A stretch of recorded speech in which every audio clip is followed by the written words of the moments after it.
Hey everyone, welcome back to Paranormal M. Thanks for joining me again for another video. Before we start, if you enjoy the stories tonight, please give the video a like, and if you have your own unexplained experience, you can send it to me. Our first story comes from someone who was living with their grandma in 2021, and they started having strange nightmares that felt a little too real. One night, they saw something near their alarm clock that they still remember clearly. Alright, let's get into it, and I hope you all have a good night's sleep.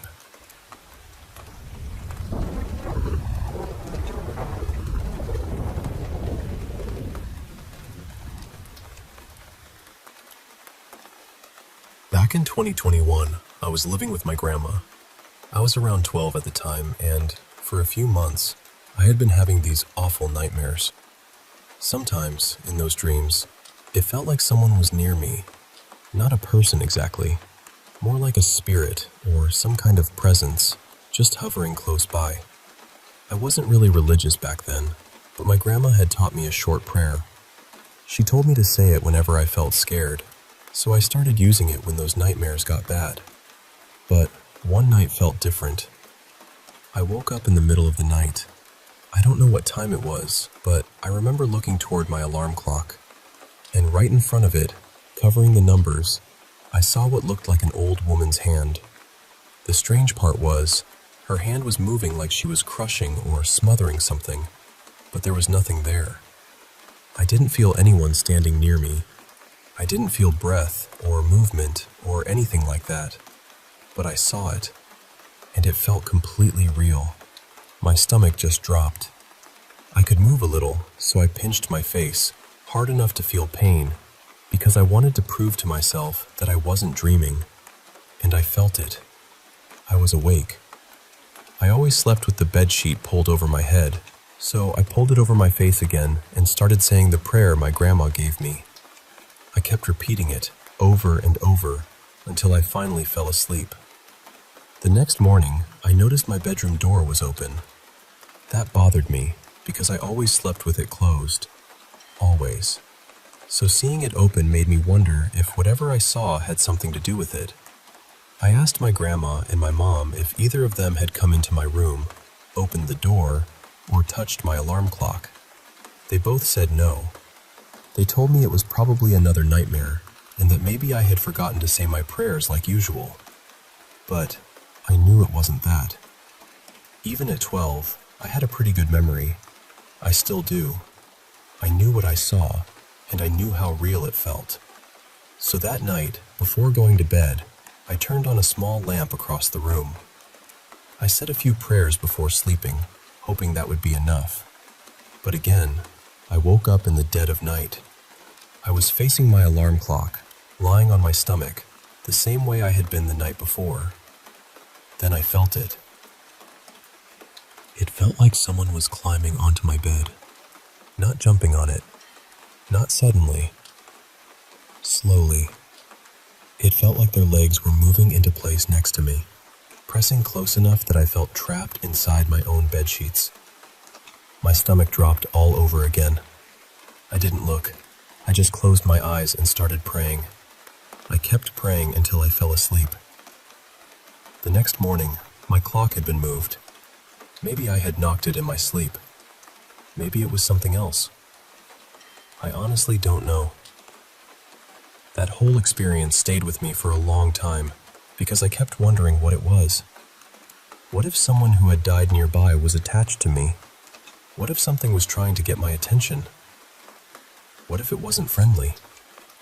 Thankfully, that was the last time anything like that happened. Since then, I haven't had another experience like it.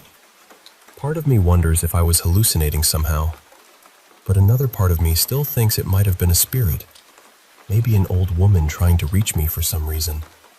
Whatever it was, it scared me badly. I've been more religious for about a year now, and I still say my prayers at night.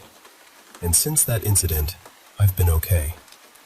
But I'll never forget how real it felt.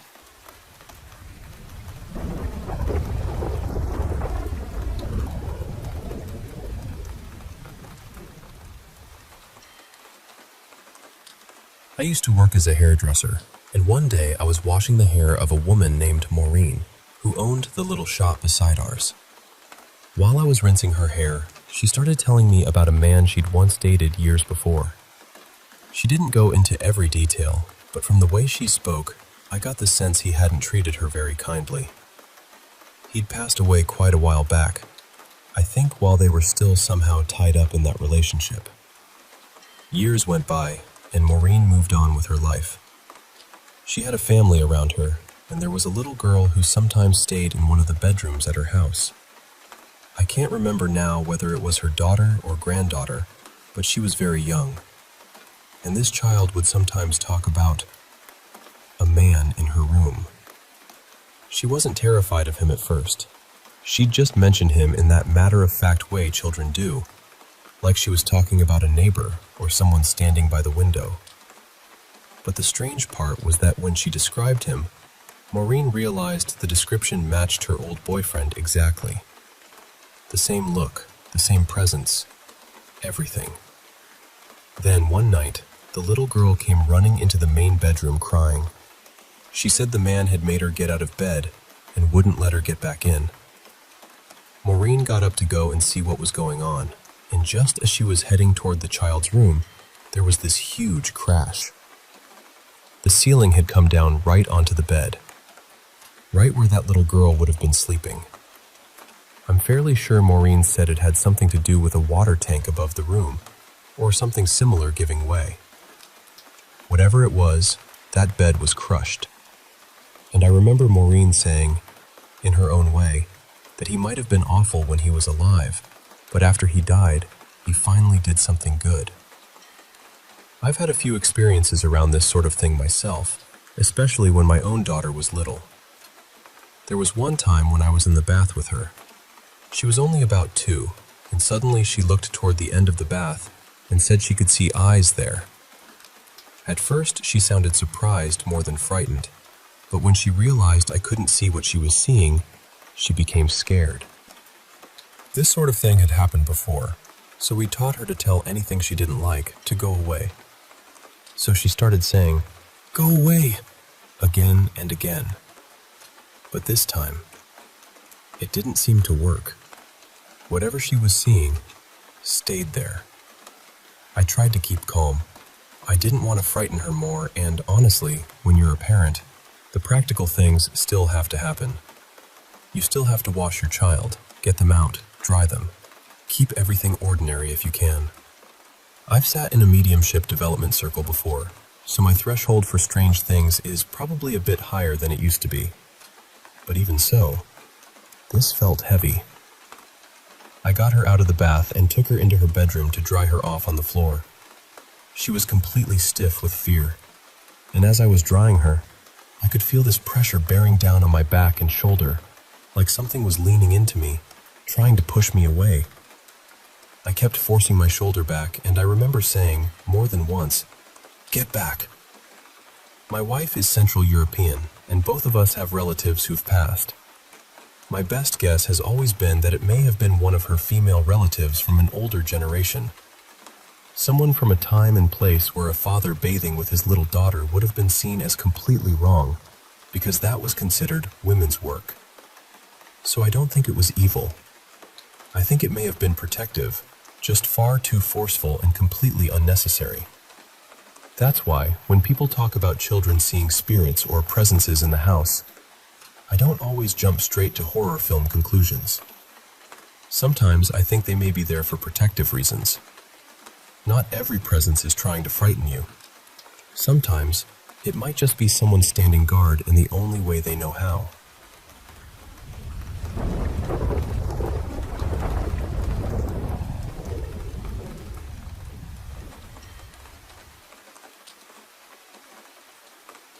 I was little when this happened, probably around 7 or 8 years old. At the time, I lived in a duplex near a cemetery with my 2 brothers and 3 sisters. It was one of those places that already felt a little strange, even before anything happened. One night, me, my 2 brothers, and one of my sisters were playing hide and clap in the bedroom my brothers and I shared. We had this strobe light going, and it would flash on and off every few seconds. When the light went out, whoever was hiding had to clap, and the person searching would try to find them. During one of the rounds, I was tucked into a corner trying to stay quiet. Then, out of nowhere, when the strobe flashed on, I saw a girl standing in the middle of the room. Her hair was hanging down over her face. At first, I thought it was my sister. That was the only thing that made sense. But then the light went off, and we all had to clap. Right after that, I heard my sister laugh from the other side of the room. She was nowhere near the girl standing in the middle. When the strobe flashed again, I could see the girl better. She was wearing a long white dress, and she was still just standing there, with her hair covering her face. Then, all at once, she dropped to the floor. She landed on all fours and started crawling toward me. I can still remember how fast she moved. My heart just sank. I started crying and screaming, "Turn the light on! Turn the light on!" She kept coming closer, crawling straight at me, until she was only about a foot or two from my face. Her hair was still covering everything, and I was so scared that I covered my face with my hands. When my sister and brother finally turned the lights on, she was gone. I have never played that game again. But the part that still bothers me is that I'm pretty sure I had seen her before. I have this one memory from when I was really little, maybe still learning how to walk. It's short and blurry, but it has stayed with me. I remember crawling near the stairs, reaching for something, though I don't remember what it was. Then I looked up and saw a girl with pitch black hair and a long white dress standing there. I don't remember feeling scared at first. I just remember trying to crawl away from her as fast as I could. That memory was from a different house, though. It was a blue 2-story house with an attic, not the duplex by the cemetery. My sister once told me something that happened in that house, too. I don't remember every detail, but I remember the main part. She said she came into the room, either to check on me or grab something, and I was lying in my crib. When she looked at me, my face was completely red and starting to turn purple. She saw what looked like a handprint or some kind of mark around my throat, like something had been choking me. She panicked and screamed for our parents. Then the mark faded. I don't remember what happened after that, but that house was known for strange things. Everyone in my family saw or experienced something there, including my parents. One of my brothers even said he was dragged under his bed. My family always said there used to be another family in that house, a man, a woman, and their children. From what I was told, something terrible happened there. The man supposedly killed his whole family. As I got older, I started having dreams about the girl too. In one dream, I was hiding under a table, terrified. I saw a pair of feet floating through a doorway, coming toward me.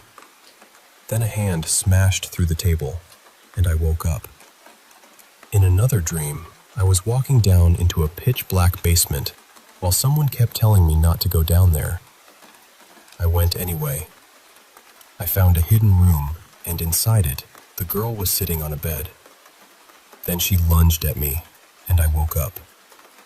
I'm 18 now, and honestly, I've started to accept that maybe she's attached to me somehow.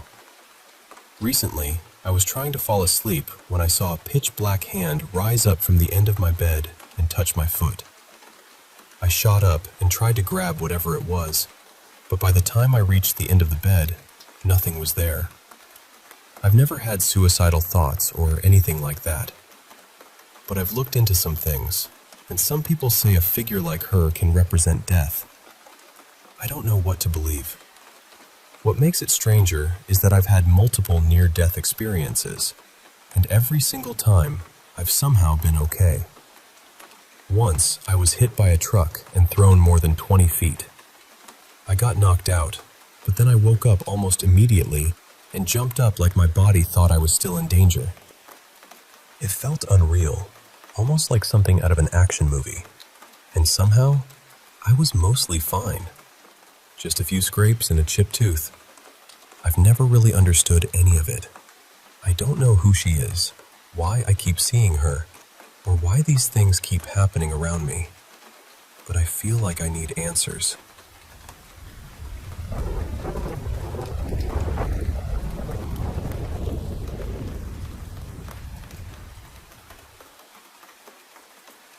I'm truly sorry for what you've been through. I don't want to pretend I can fully understand that kind of loss, because I can't. But I do want to say this clearly. The things you're noticing are not nothing. They are rare. And because they're rare, they're hard to talk about without people either dismissing them or turning them into folklore. But sometimes there really is a pattern there. It may not be simple, and it may not map neatly onto anything we already have language for, but it's there. The way I've come to understand it is this. Some people can sense more than others. They pick up on tiny shifts, strange repetitions, the little wrongness in a moment that most people miss because they're already reacting too hard to see clearly. And when you notice it, sometimes it notices you back. That's when things can get unsettling. That's when someone says something cruel that feels almost rehearsed, or you catch that strange blackness in the eyes for half a second, or the whole mood of a room changes too quickly. It comes forward, almost like it wants to see what you'll do. It wants a reaction. I've seen those black eyes too. More than once. And even now, after standing right there and knowing what I saw, some part of my mind still tries to say, no, that couldn't have happened. But yes, it can. I think there's a much wider gap between how we believe reality works and how it actually works. We live inside a smaller explanation than the world deserves. People who are sensitive, who take in more information than most, who are good at reading patterns, can sometimes catch that extra movement beneath the surface. And when whatever is there realizes it has been seen, it slips. Just for a second, it becomes too obvious. That's the moment that stays with you. The moment nobody teaches you how to explain. I've also started to think this thing can be recursive. It can repeat through people. Sometimes we look at someone and say, well, that's addiction, or that person is just cruel, or that's just their personality. And sometimes, yes, maybe that's true. But other times, it feels more complicated. It seems to shape a person slowly. It pushes them into patterns. The behavior becomes darker, sharper, more predictable in a strange way, almost as if the pattern itself gives something else a place to settle. And the more that person accepts their own darkness, the easier it becomes for that presence to remain. I've heard certain cultures speak about this kind of sight more openly than others. Some indigenous teachings speak about people moving through life with only one eye open. Irish tradition has whole worlds of language for what sits just beyond the ordinary. Not because everyone believed the same thing, but because they had room for the possibility that reality had more doors than we like to admit. So my deepest advice is this: protect yourself. Not with fear. Fear feeds too many things. Protect yourself with clarity, with boundaries, with people who keep you steady, with the refusal to let someone else's darkness become your weather. Because whatever that layer is, I don't think it always stays still. It starts small. A thought, a habit, a resentment, a tiny permission. Then it grows until the person carrying it becomes easier to steer. And when you're someone who can see it, that behavior may never make sense to you. You'll keep wondering how people can become so consumed. But there they are. And there you are, still seeing. So be careful with your gift. Keep your heart warm, but don't leave every door open.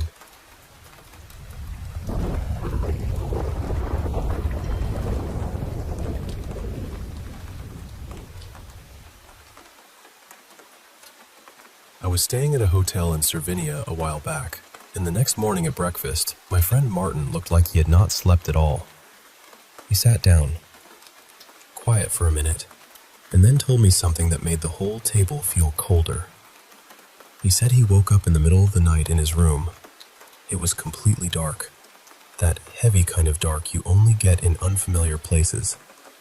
And then this dim, dark blue glow came through the wall. Not from the hallway, not from under the door, through the wall. At first he said it was just a shape, barely lighting up parts of the room. Then it started to become clearer, and he realized it looked like a man. The figure moved toward his bed. Then it turned and sat down on the left side of the mattress, right near him. I stopped him right there and asked, "Did you feel the bed move?" He looked at me and said, "Yes, I felt it sink." That part got me. So I asked, "What did you do?" He said, "I kicked it." Just like that. Pure panic, pure instinct. He swung his right leg at the figure, and his leg went straight through the middle of its body. But somehow, at the same time, he got thrown off the bed and landed on the floor. When he got up, the room was completely dark again. The figure was gone. He did not sleep after that. Now here's the part he did not know when he was telling me this. I had seen something that same night too. In my room. Mine never sat on the bed. It came in as that same faint blue glow, but instead of turning into a man, it tightened into a sphere about the size of a softball. Then it zipped across the room and vanished through the wall. The second it left, the room went black again.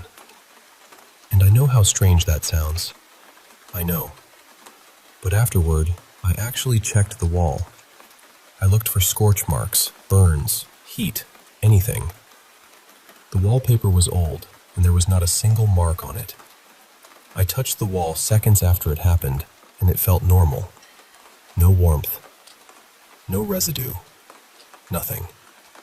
That is what bothers me most. Because if something is not physical enough to care about walls or legs, how does it have enough weight to press down a mattress? How does it pass through a person, but still move a bed? Maybe the answer is not that it had mass in the way we understand mass. Maybe the answer is that we do not understand the room we are standing in nearly as well as we think we do. And that was not the only time something like this happened to me. Years later, I was at home in bed, reading, with my cat Lottie curled up nearby. The house was quiet. Then we both heard it. It sounded exactly like a small dog running full speed down the wooden hallway. Little claws tapping hard on the floor, frantic and fast, coming straight toward my bedroom. Lottie heard it too. Her head snapped toward the open door at the same time mine did. But nothing came through. Nothing we could see anyway. The sound burst into the room, rushed toward the bed, went underneath us, and then we heard it slide into a pile of papers and hit the wall with a dull little clunk. Then silence. Lottie and I looked at each other, and I swear, in that moment, the two of us had the exact same thought. What was that? Then, very slowly, both of us crept toward the edge of the bed. Me leaning over, her stretching her neck forward, both of us peering down like a pair of cowards investigating a monster under the floorboards. There was nothing there. No dog, no papers, just dust. We looked at each other again, and I could tell she was not getting down to check, and neither was I. So we both went back to our spots. I turned off the light, and we called it a night.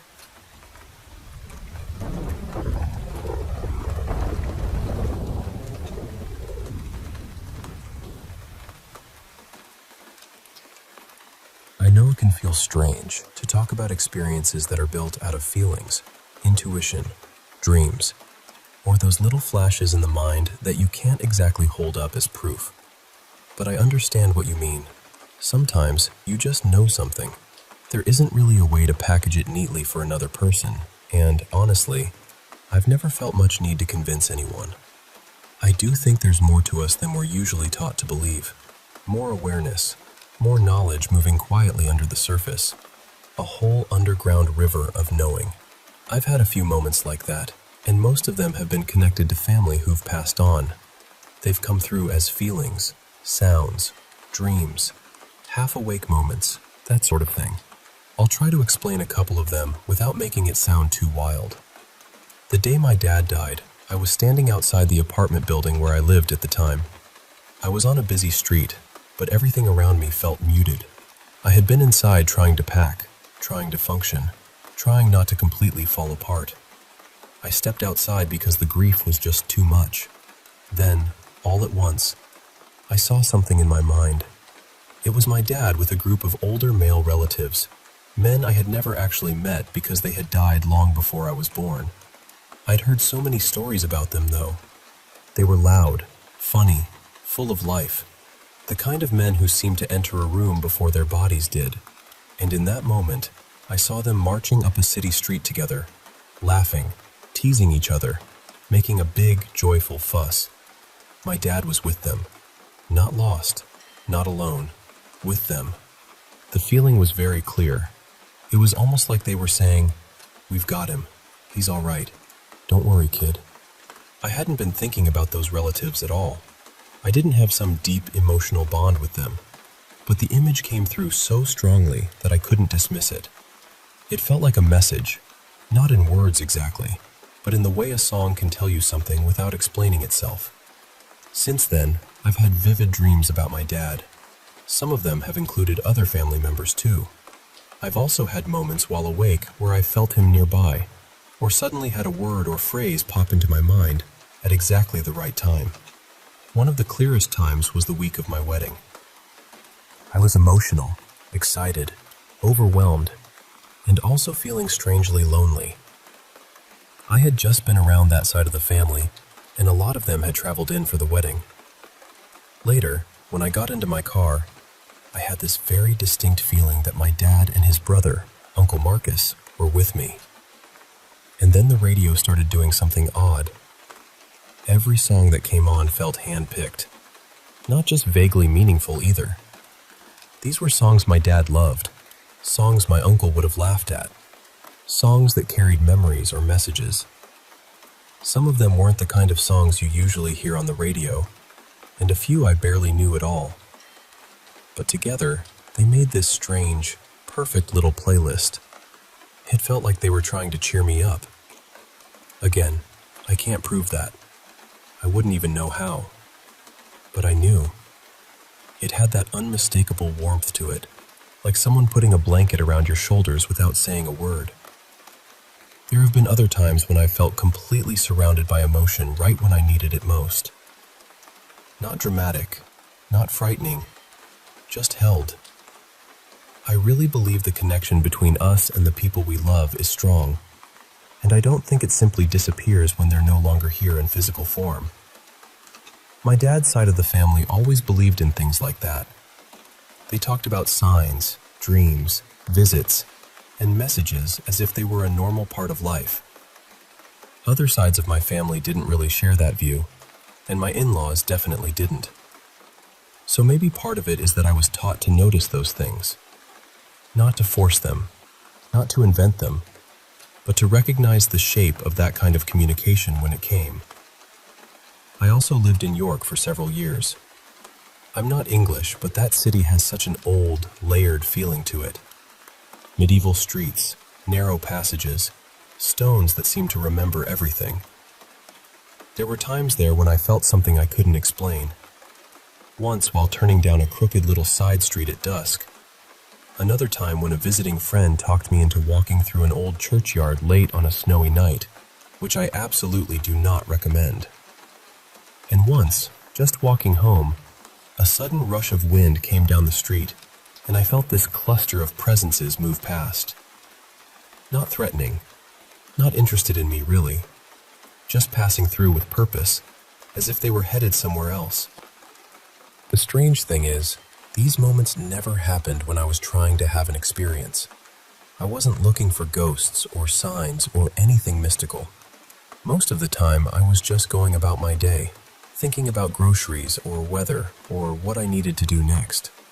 And then something would pass through the ordinary world and make it feel, for just a second, much wider than it looked.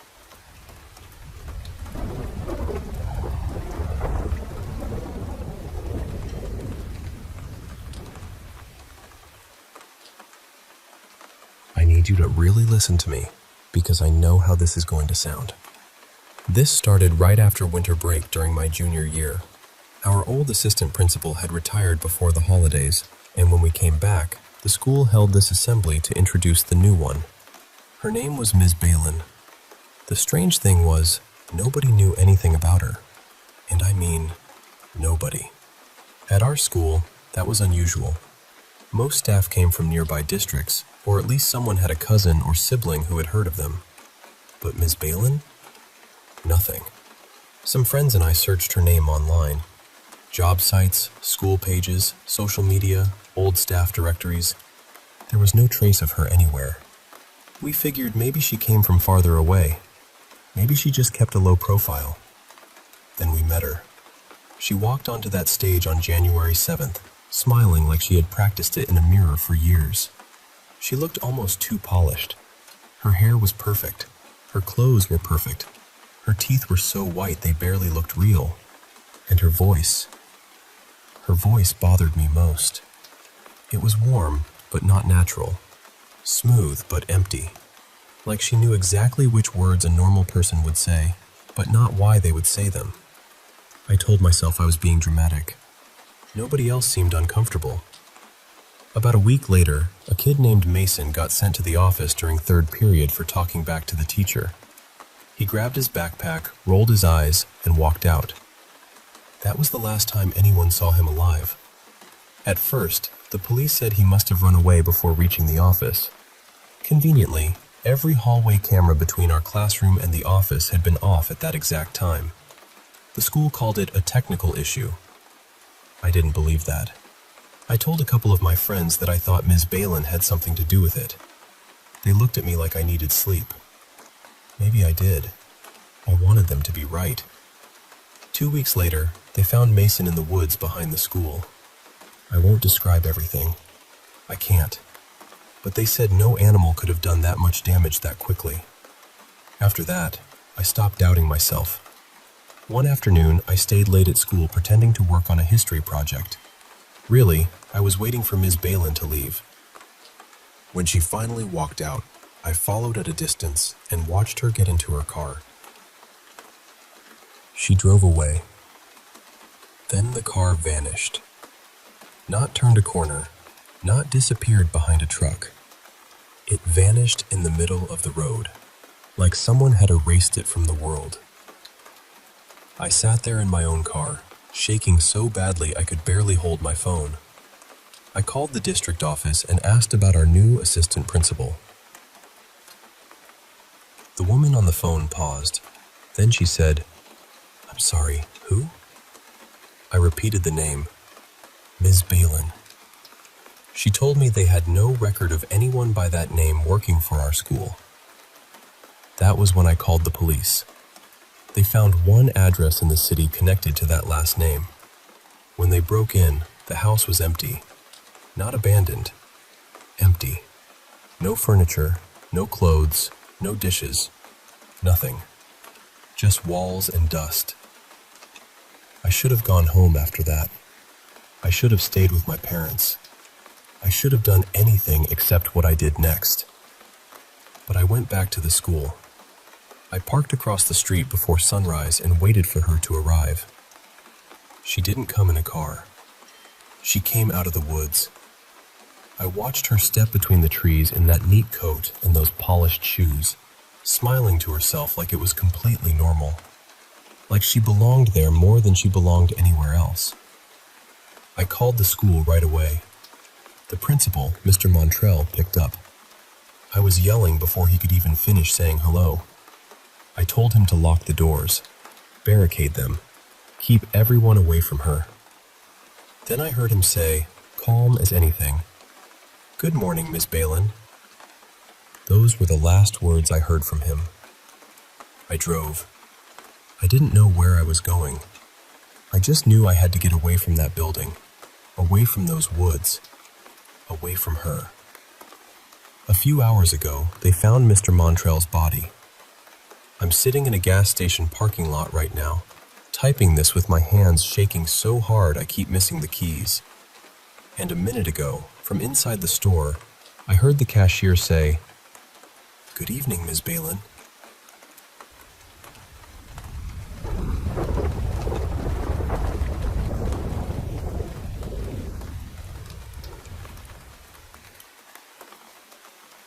I was pregnant when my kid's father and I had nowhere to go. We were completely out of options, and his cousin, Marcus, said we could stay with his family for a little while, as long as my ex helped him with his painting jobs. He had this small house painting business, and at the time, it sounded like a lifeline. But honestly, from the moment we walked in, it felt wrong. My ex was already abusive, but being in that house made everything worse. Marcus had us sleeping in the living room, me in this old recliner, and my ex on the couch.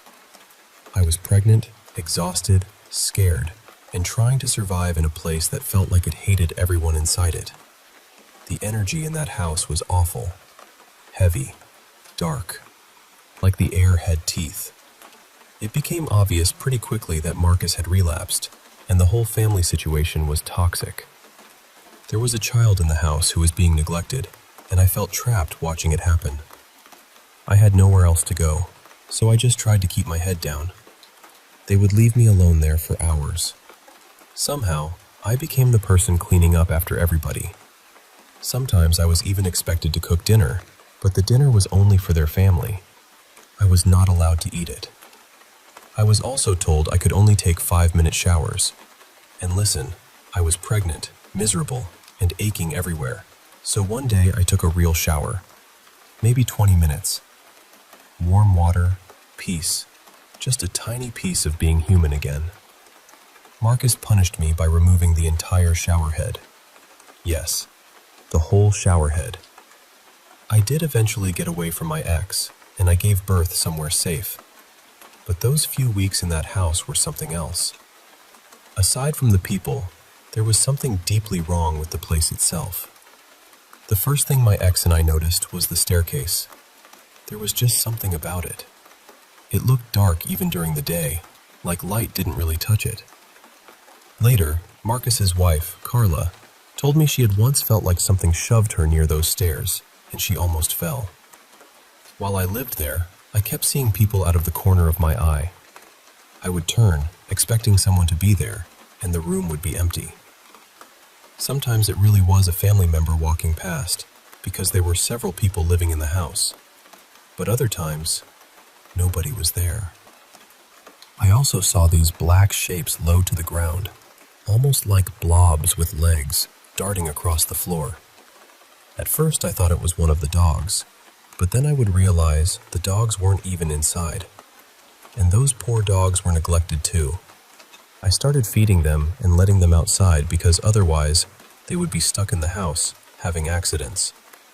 The youngest boy in the family used to say he was afraid to be upstairs alone because of the shadow man. He said he kept seeing a man wearing a hat.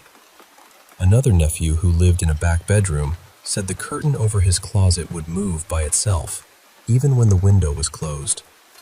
There wasn't even a proper door on the closet, just a curtain. One day, I finally asked Carla if she was seeing things too. She looked stunned. She said yes. She told me she thought she was hallucinating because of the abuse she was dealing with and the grief from losing her mother.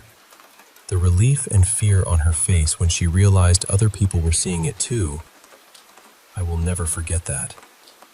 After we left, someone called CPS, thank God. Carla was told she had to leave Marcus or risk losing her child. She went back to him, and their child ended up being raised by another family member. But the house itself? That place had its own kind of darkness. One night, for once, it was only me and my ex there. I was sitting on one couch, and he was across from me on the other one, maybe 3 feet away. We were talking, and the conversation started getting louder. Then, right in front of us, clear as anything, we heard, "Shh." We both stopped instantly. He stared at me, and I stared at him. I said, "Was that you?"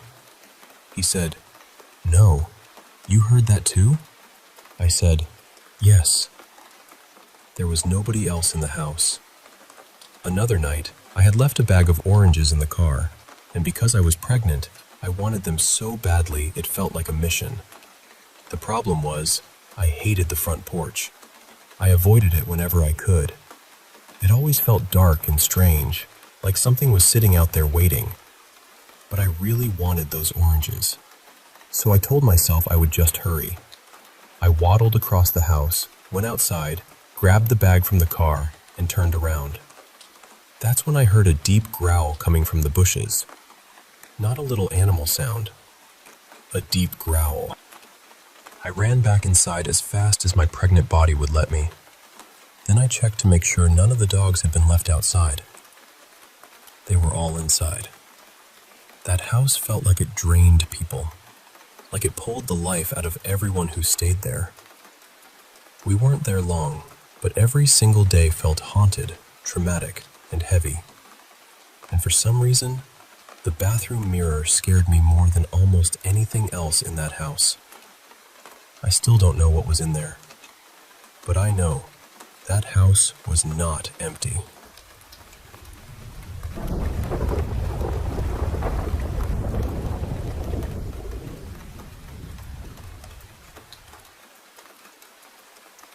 I believe what you went through, because growing up Filipino, I heard so many stories like that. But for me, they weren't only stories whispered by relatives during late nights. Some of them were things I experienced myself. In our village, people often talked about the encanto. They weren't really described the same way people talk about ghosts. They were believed to be something older, stronger, and heavier somehow, with a presence that could make a place feel occupied even when no one was there. The most unsettling place in our family was my grandmother's old house. After she passed away, the house stayed empty most of the time. My cousin Mariel eventually bought it, but she never truly lived there. During school breaks or vacations, some of us cousins would stay there for several days, and that was when the strange things started becoming personal. Different relatives heard the same thing. Sounds of people cooking around 3 in the morning, then the noise of people gathering to eat around 4. Pots, utensils, footsteps, murmuring. But when anyone checked, there was no one there. At night, we would sometimes hear chains dragging or shifting somewhere inside the house. A few relatives said they saw figures moving from one room to another, almost like they belonged there more than we did. Mariel once told us she heard a woman whispering near her, telling her to leave the house. That scared her badly enough that she decided we should sleep at their other house next door instead. The neighbor on the other side also heard the same woman's voice, along with other voices no one could explain. There was also an American neighbor nearby who became terrified after seeing a heavy table slam down onto the floor by itself. Across the street, a security guard at the water reservoir once asked Mariel who owned the house. He said maybe it should be sold, because he kept seeing someone arrive home by public tricycle around 3 or 4 in the morning, even though the house was supposed to be empty. After the house was finally sold, the people renovating it had their own experiences. Some workers claimed they saw a crucifix turn upside down. A house helper ran out in panic after hearing the shower turn on by itself, and then seeing what looked like a man inside the bathroom. Later, the new owner's child would often talk to an unseen man, as if he was standing right there with them. Even when my grandmother was still alive, people in the village said they had seen a group of women dressed in old black clothes walking toward her house late at night. No one knew who they were, and no one ever saw where they came from.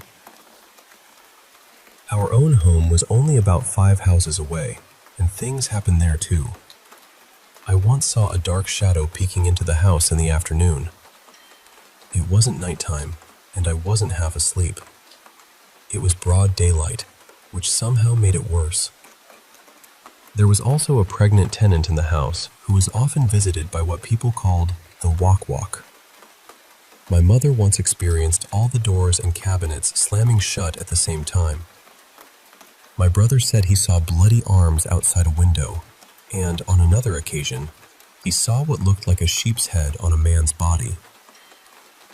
Other neighbors reported seeing things too, including a capre. Sometimes we heard footsteps moving across the roof. My mother once went outside to check because she thought it might be a trespasser, but there was no one there. The only thing close to evidence we ever had was a photograph from my aunt's house after she died in 2012. Someone had taken a picture of a tree that suddenly looked like it was dying, even though it had never looked that way before. In the photo, there appeared to be smoke near it, even though there was no fire and no smoke in the area at the time. It reminded me of something our family said happened when my great-grandfather died. Fireflies gathered around a tree then, almost like the world was quietly marking that someone had passed. That is why I believe these things are real. Not because I want them to be, but because too many people saw, heard, and felt them. And when a place carries that much history, grief, and silence, sometimes it doesn't feel empty at all.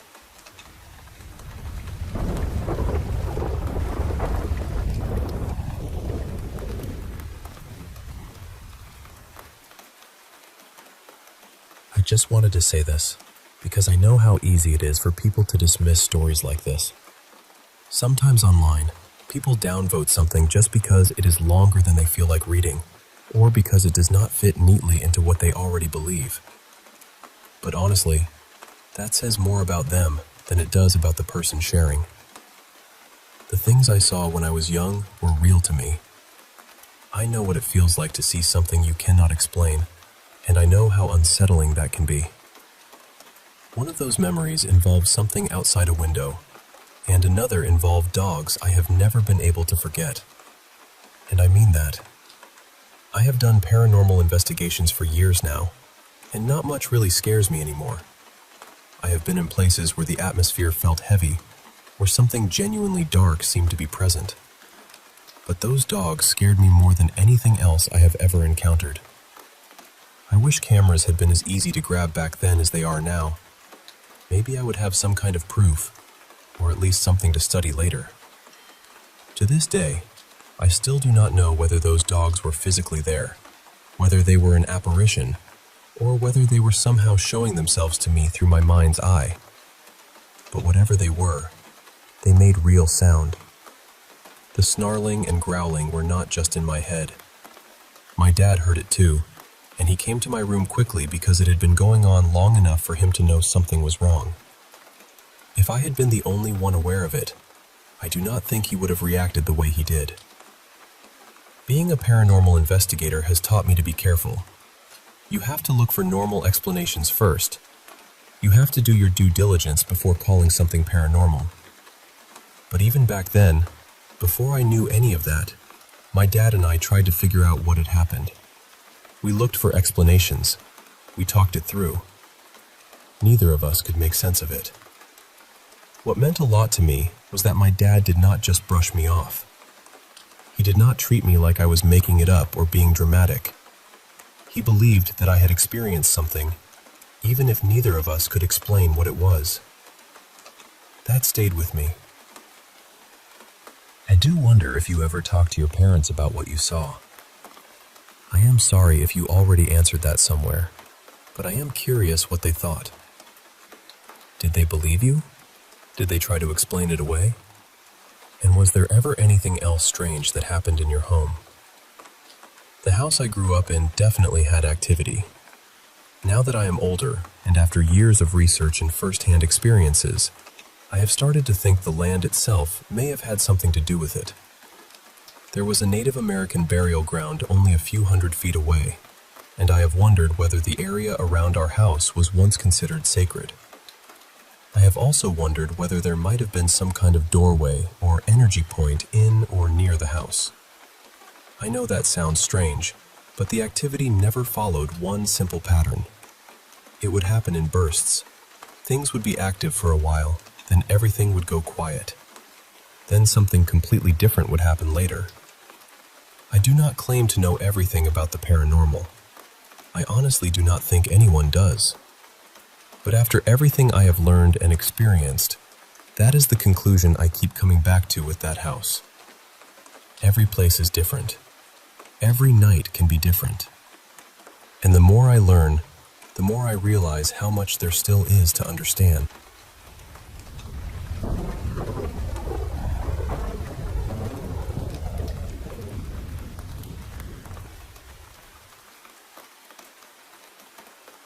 This sort of thing happens to me maybe once or twice a year. I'm 37 now, and I'm living back in the house I grew up in. And honestly, at this point, I feel like the house and I have reached an understanding. We're on pretty good terms, mostly. I don't go into two particular rooms at night, and whatever lives in the edges of this place seems to respect that arrangement. Most of the time, anyway. But every so often, whether it's the universe, my late mom, ghosts, house spirits, fairies, or just my ADHD playing tricks on me, I'll end up saying something out loud to the house. Something like, "Okay, I get it. Taking every single one of my 5mm crochet hooks at once is very funny, truly hilarious. But I need to finish this baby blanket by the weekend, so it would be lovely if they could show up again soon."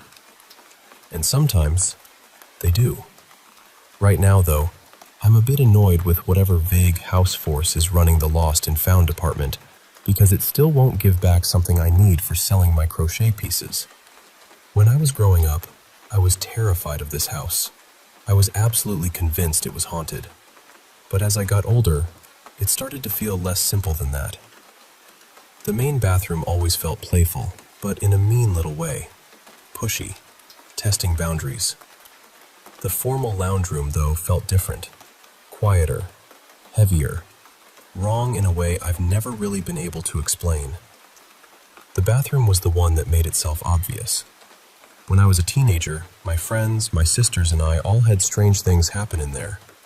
It built up slowly over the years until I was about 15 or 16.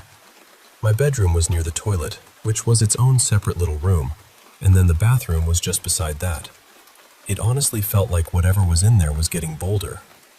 At the worst point, I ran back to my room after using the toilet one night, already feeling spooked, and two paintings hanging near my doorway came off the wall and hit me on the head. I told my friends about it. One of them told her mom, who was very into spiritual things, and her mom basically told me I needed to stand up to it. She said not to show fear, not sadness either. Anger. So I did. The next time I felt the hairs on the back of my neck rise, I just snapped. I told it this was my room, my bathroom, my house, and that it could either stop carrying on or get out, because I was done feeling pushed around in my own home. And after that, things changed. The bathroom never felt completely normal, but it felt manageable. More like a teenage girl sulking in the corner after being told off. Still there, still dramatic, but no longer in charge. The lounge room, though, that room is something else. The house was built in the 1980s. Originally, it was a pretty standard 4-bedroom, 1-bathroom layout. Picture a sheet of paper. The top third was the kitchen, laundry, meals area, and family room. The bottom third had 2 bedrooms. The middle section was split down the center. On one side was the formal lounge and dining room. On the other was the hallway connecting everything to the bathroom, toilet, and 2 small bedrooms. That formal lounge is the room I don't go through at night. I never even told my husband the full truth about it. I never told him I've had nightmares my whole life about being trapped in that room. I never told him that, even as an adult, I avoid walking through it after dark. Then, after 6 years of us living here together, he brought it up himself. He said that whenever he tries to walk through that room at night, It feels like there's a hand resting on the back of his neck. And that's the thing. Nothing ever happens in there. The bathroom used to throw its tantrums. Towels ripped off rails. Shower head dropping for no reason. Lights flickering. Taps turning on and off. The lounge room does nothing. No noise. No movement. No little performance. Just silence. But it isn't empty. And it isn't right.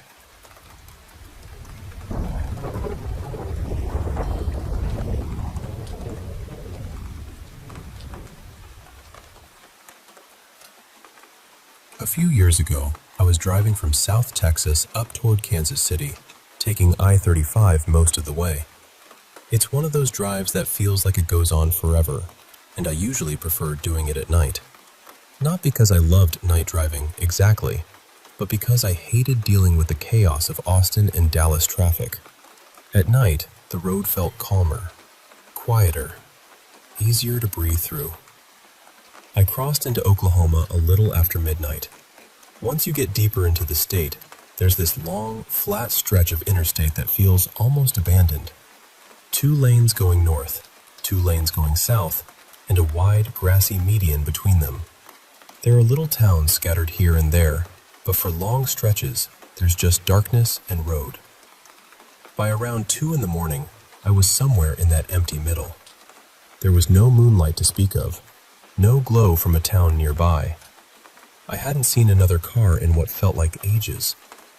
I was in the right lane, listening to music, just trying to enjoy the quiet. Then my headlights caught him. A man was standing on the right shoulder.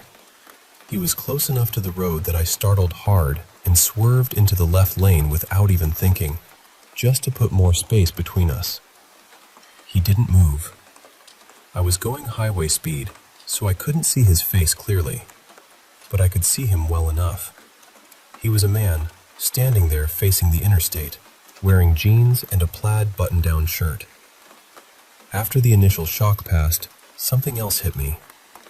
There was no light, no flashlight, no phone screen, no hazard lights nearby, nothing. Just this man standing in the dark on the side of an interstate in the middle of nowhere, Oklahoma, at 2 in the morning. My headlights had been the only light for miles. There wasn't an exit close by, not that I remembered. I hadn't seen a car pulled over, no vehicle in the ditch, no obvious reason for him to be there. As I kept driving, I kept expecting to come across a broken-down truck or some explanation sitting up ahead. But there was nothing. So I kept going and tried to brush it off. I remember thinking something like, "What are you doing out here, man?" A few miles later, though I honestly don't remember exactly how long it took, I came over a small rise in the road and saw an accident in the southbound lanes. It looked bad. There were fresh, dark skid marks on my side of the highway leading toward the median. Across the grass, in the southbound lanes, an 18-wheeler had flipped and jackknifed. It was blocking both lanes. Traffic had started backing up behind it, but emergency vehicles hadn't arrived yet. It must have just happened.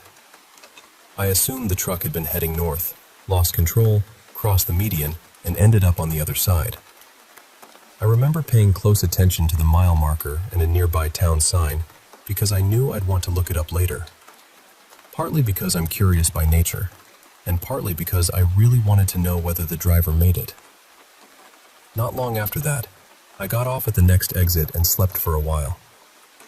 The next day, after I reached where I was going and had rested, I searched for the crash.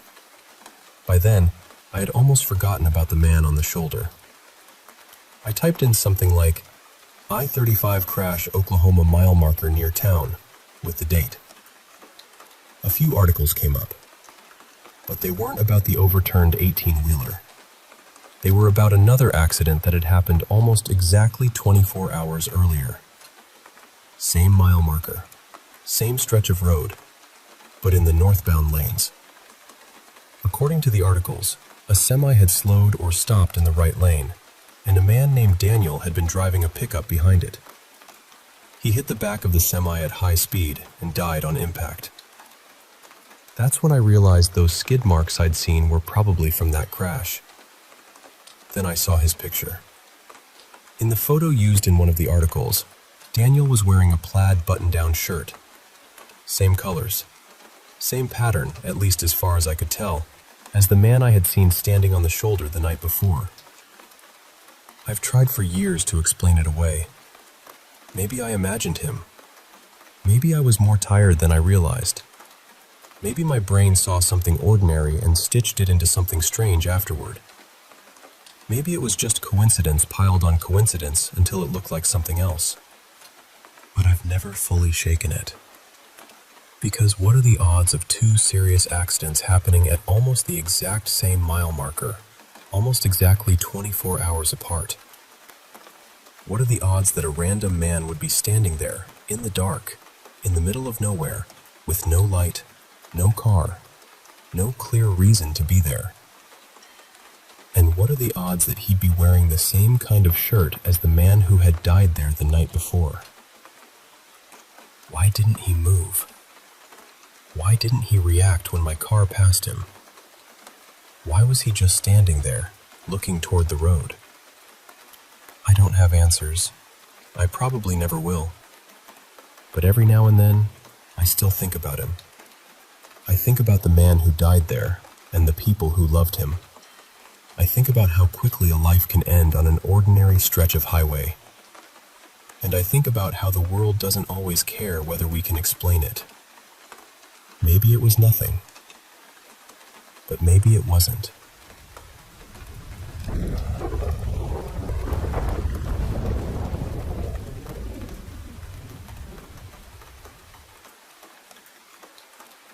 I've had a handful of strange things happen to me over the years. But there's really only one that truly frightened me, at least in the beginning. When I was a teenager, I worked in a little pet shop on a busy main street.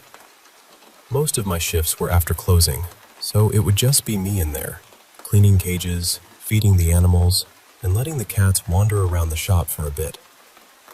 Not long after I started, I began hearing noises upstairs. Now, the shop was part of a row of connected buildings, so at first I told myself it was probably coming from next door. One side had a rather lively business upstairs, so you'd hear all kinds of sounds through the walls. After a while, though, I got used to those noises, and I could tell the difference between something coming from another building and something happening inside the shop. And this was definitely inside the shop. I'd hear footsteps moving across the wooden floorboards above me. Sometimes they'd come right down the stairs, heavy enough that the decorations hanging underneath would actually sway. Whenever that happened, every animal in the shop went silent, even the birds. And there were dozens of them, the kind that usually never stopped chattering. Then things started flying across the room. For whatever reason, it seemed especially fond of throwing this big rooster dog toy. It had rope legs and was meant to be tough enough for large dogs, so it wasn't exactly light. It also liked opening the electricity box, which was latched shut, and flicking the lights on and off. I was terrified. There is something deeply unnerving about hearing someone walking down the stairs in a locked, empty shop, especially when you know it isn't a cat. I used to rush through my work as quickly as I could just so I could leave. Then one day, while my boss was there with me, that rooster toy flew across the shop and smacked me hard in the head. She saw the whole thing. Apparently, she'd seen things like that happen to plenty of people, but that was the first time she'd seen it happen to me. I hadn't told her about any of it because I thought she'd think I was making it up. But she just said she'd felt him around soon after moving into the shop. We all had the impression it was a man, though nobody knew who he might have been. The place had been empty for a while before she took over the lease. At one point, she even asked the landlord to send an electrician because she thought faulty wiring was making the lights switch on and off. The electrician checked everything and said the wiring was fine. My boss told me to do one simple thing: say hello to him when I came in, and goodbye when I left. So I did, and strangely enough, that seemed to settle everything. Once I started acknowledging him, he mostly left me alone. I worked there for about 3 years, and honestly, it was only those first few months where I was really afraid. After that, I got the feeling he was just bored, curious, and maybe a little too entertained by startling people. The other strange things I've experienced have been more baffling than frightening. Once I saw a woman I thought was completely real, right up until she walked into the middle of the road and vanished in front of me. And then there were the odd little family moments. One night I was staying with my grandmother to give my uncle a break. He was her full-time carer because she had dementia, and she had a habit of wandering around the house at night. Someone had to stay awake to gently guide her back to bed so she wouldn't fall. At about 1:30 in the morning, I needed to get something from the car. As I walked through the living room, a lamp suddenly flicked on. That lamp was on a timer. It was supposed to turn off at 11 p.m., and it definitely wasn't supposed to turn itself back on.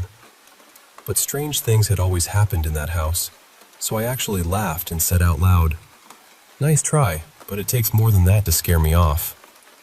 Then I walked out toward the front corridor, stepped onto the veranda, and the radio switched on by itself. And it was playing Celine Dion. Not just any Celine Dion either. It was the Titanic theme song. I screamed. I screamed so loudly I'm still surprised nobody called the police. Once the shock wore off though, I started laughing. I said, "All right, you win. You got me. Well done." When I came back from the car, the lamp and the radio were both off again. The funny thing is, the lamp being on had actually helped me see where I was going. And honestly, I think it was probably my grandfather. That was exactly the sort of thing he would have done just to get a reaction.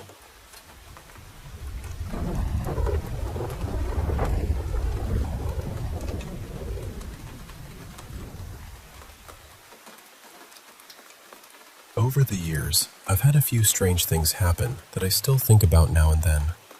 Some of them were almost sweet in a very odd way, and others were the kind that make your stomach drop.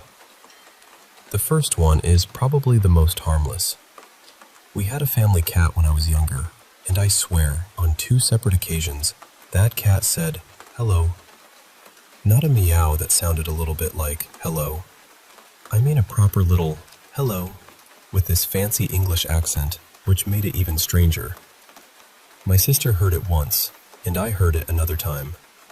We both just sort of stared at each other afterward, wondering if the cat had been secretly attending etiquette lessons. Then there was the night my mom was driving us home when we were kids. This would have been sometime in the late 90s, back in Scotland. We were coming down the road toward the house when this round light appeared behind us. It wasn't headlights, and it wasn't lightning. The weather was completely ordinary. No storm, no thunder, nothing dramatic enough to explain it. But this ball of light followed the car. It stayed with us from the top of the road all the way down to our house, maybe a quarter of a mile.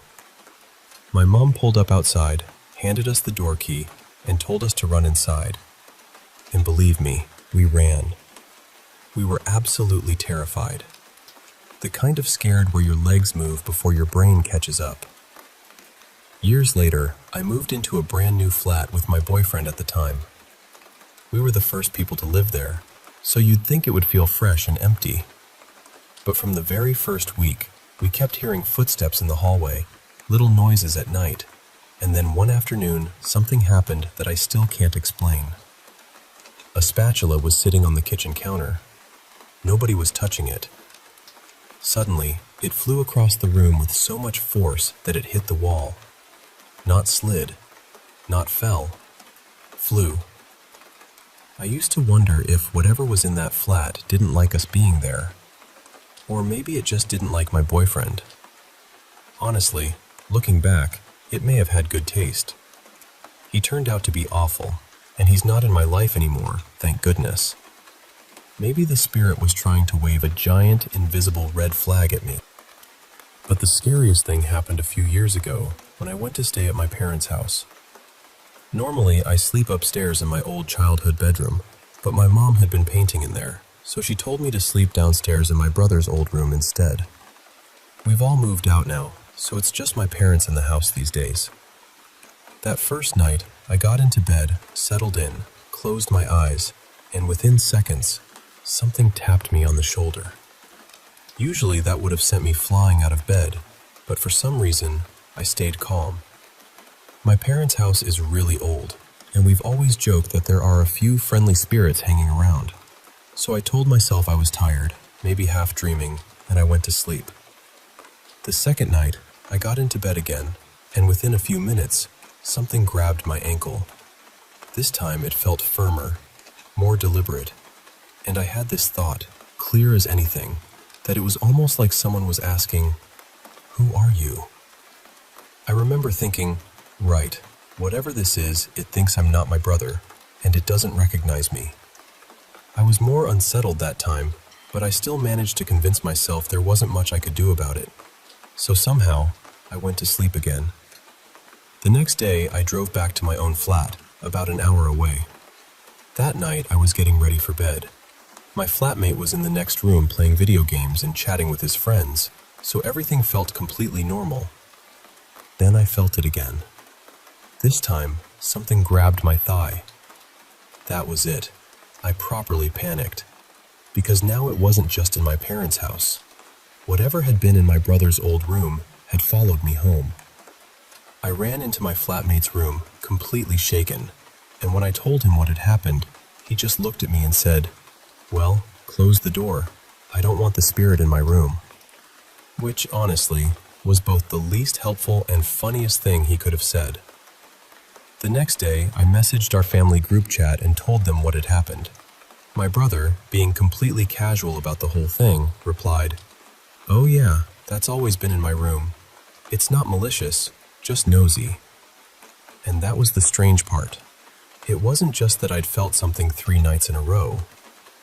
It was that my brother had experienced it too, and he didn't even seem surprised. So in a weird way, it felt like confirmation. Apparently we had a curious little ghost friend. I saged my flat after that, and thankfully, nothing has happened since. Sorry to the ghost, I suppose. But I can safely say I will not be sleeping in my brother's old room again. I'd honestly rather take my chances upstairs with the paint fumes.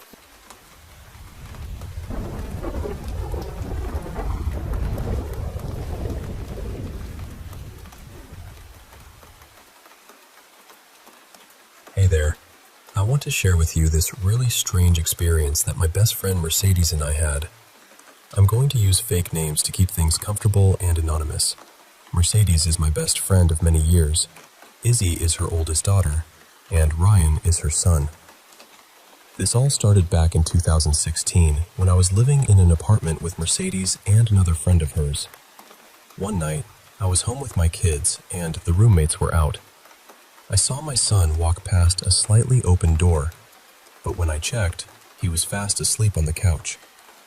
That moment marked the beginning of a string of odd things that have been happening for the past 5 years. Some could be explained away, like the air conditioning opening a door or kids moving something, but others have no reasonable explanation at all. Unfortunately, most of these strange moments happened when I was the only one awake or home alone. It's tricky because kids have wild imaginations, and it's hard to know if what they say is just a dream or something real. Mercedes and her family have also had similar experiences, and the eerie things her kids report line up with mine. Recently, we started joking that maybe there's just one spirit or entity attached to both of us, hopping back and forth between our houses. It's weird because when my place is quiet, hers is active, and vice versa. And the types of activity we experience are very alike. There are so many stories from all the places we've lived since that apartment. Too many to tell all at once, really. Mercedes even had some experiences in that same apartment. So, let me set the scene for this one Saturday evening. Mercedes had a birthday party for her daughter, and I stayed the night since she lives about an hour away. After the party, we settled all 6 kids, her children and their friends, into their rooms for the night.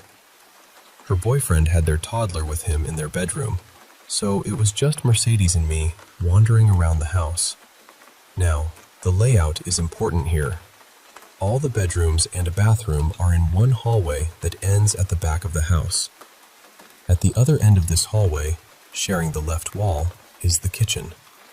Both the hallway and kitchen open up into the dining room. I was standing in the kitchen, right where it meets the hallway, when Mercedes closed the bathroom door. Suddenly, I heard a young girl call out, "Mercedes," in a way that sounded like she needed something. It sounded like Izzy, who sleeps at the complete opposite end of the hallway from me. So, I started walking toward Izzy's room, telling whoever it was that Mercedes was in the bathroom and asking what they needed. When I got to Izzy's bedroom, I opened the door, and all 3 girls looked at me with this strange expression. I asked if they had just called for Mercedes, but they all said no. I was starting to feel confused. Why would Izzy call for her mom by name? Then Izzy followed me as I headed to Ryan's room. I asked Ryan and the others if they had called for Mercedes, but again, they said no. Now, being the skeptic that I am, and not wanting to freak myself out, I thought maybe I had misheard, but the call was so clear. I asked Izzy one more time if she'd heard anyone call for Mercedes, and she assured me she hadn't. Mercedes came out of the bathroom just then, catching Izzy's reply. She said, "I heard my name too, and I heard you tell them I was busy." I looked at Mercedes and told her, "We were the only ones who did. Everyone else said they didn't say or hear anything." She hadn't heard me asking around because she was already in the bathroom and assumed the kids' needs had been taken care of. This was the first time we both experienced something like this together. For 5 years, we'd both dealt with strange things, and I'm at her house a lot. It's like my second home and safe haven. The timing was eerie, because the night before, I had just written out everything from my place and hers since 2016. All the weird moments, planning to send it to a spooky podcast. Then, this happened. A few things that really stood out. Every person in the house was between me and the spot where the voice came from. If I heard it, they should have too. Mercedes was close to the bathroom door when the voice called out, but was inside the bathroom when I went to the kids' rooms, so she couldn't hear our conversation. She only caught the last bit between me and Izzy in the hallway. This all took place about a month or 2 after we joked about sharing one attachment, and the day after I had written down our full story from the beginning. From the moment the voice called Mercedes' name to when she came out, I already knew no one was responsible. So it wasn't like we were hyping each other up or convincing ourselves of something that had a simple explanation. Thankfully, whatever this presence is, it's never felt mean or dangerous. In fact, it's helped us out a few times, so we're not too worried. But in that moment, it was really unsettling to have something so inexplicable happen while we were both there. It's also frustrating because both our boyfriends just tease us, thinking we're overreacting or exaggerating. I'd really love to hear what you think about this.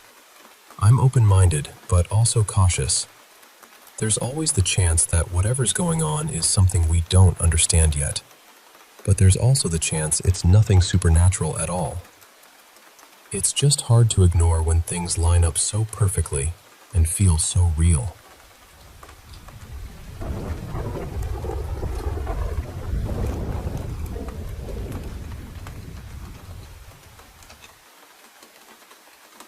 Hey, I want to share something pretty strange that's been happening to me for the last few years. Something I've come to think of as having a mimic around me. You know, like this entity that copies sounds, voices, or even appearances. Kind of like a mimic in stories or shows. I actually got the term from a Netflix show I watched that talked about entities with this behavior. So, let me tell you, for about 4 years now, I've had these moments that could be chalked up to paranormal stuff, or maybe just odd coincidences. But lately, these events have been happening more often, and honestly, they feel a lot more like something supernatural than just weird luck. It all started with the usual spooky things you hear about, like wondering if that creak was just the old house settling, or if the wind outside made the boards groan. Doors slowly creaking open just a crack, little taps coming from empty rooms, footsteps shuffling in the kitchen when no one's there, shadows in the corners of rooms that seem darker than the rest at night. You get the picture. But recently, things have gotten louder, much louder. Almost every time, it's at night when I'm the only one awake. And these noises aren't subtle. There's no way I'm imagining them. For example, one night, I heard a scream from across the house. Sounded a lot like my daughter's scream after a nightmare, but the tone was just a little off. I checked on her, and she was peacefully asleep, totally undisturbed. Then there were the 3 loud bangs, spaced perfectly apart, coming from somewhere inside the house, not outside. And it gets weirder. I heard my boyfriend call me from the kitchen, the sound of his feet shuffling toward me. But when I ran to check, he was fast asleep, snoring loudly in our bedroom. That's what makes me think I might have a mimic. It's like it's copying the voices and sounds of my loved ones to mess with me. I've had some pretty unexplainable things happen in the last 2 houses I've lived in too. So if it's the same thing, it's not the house. It's attached to me. I'm honestly a little nervous sharing this, but maybe someone else has felt something like this, or can help me figure out what's really going on here. It's a strange mix of fear and fascination every time it happens, and I'm just trying to stay calm and understand it all.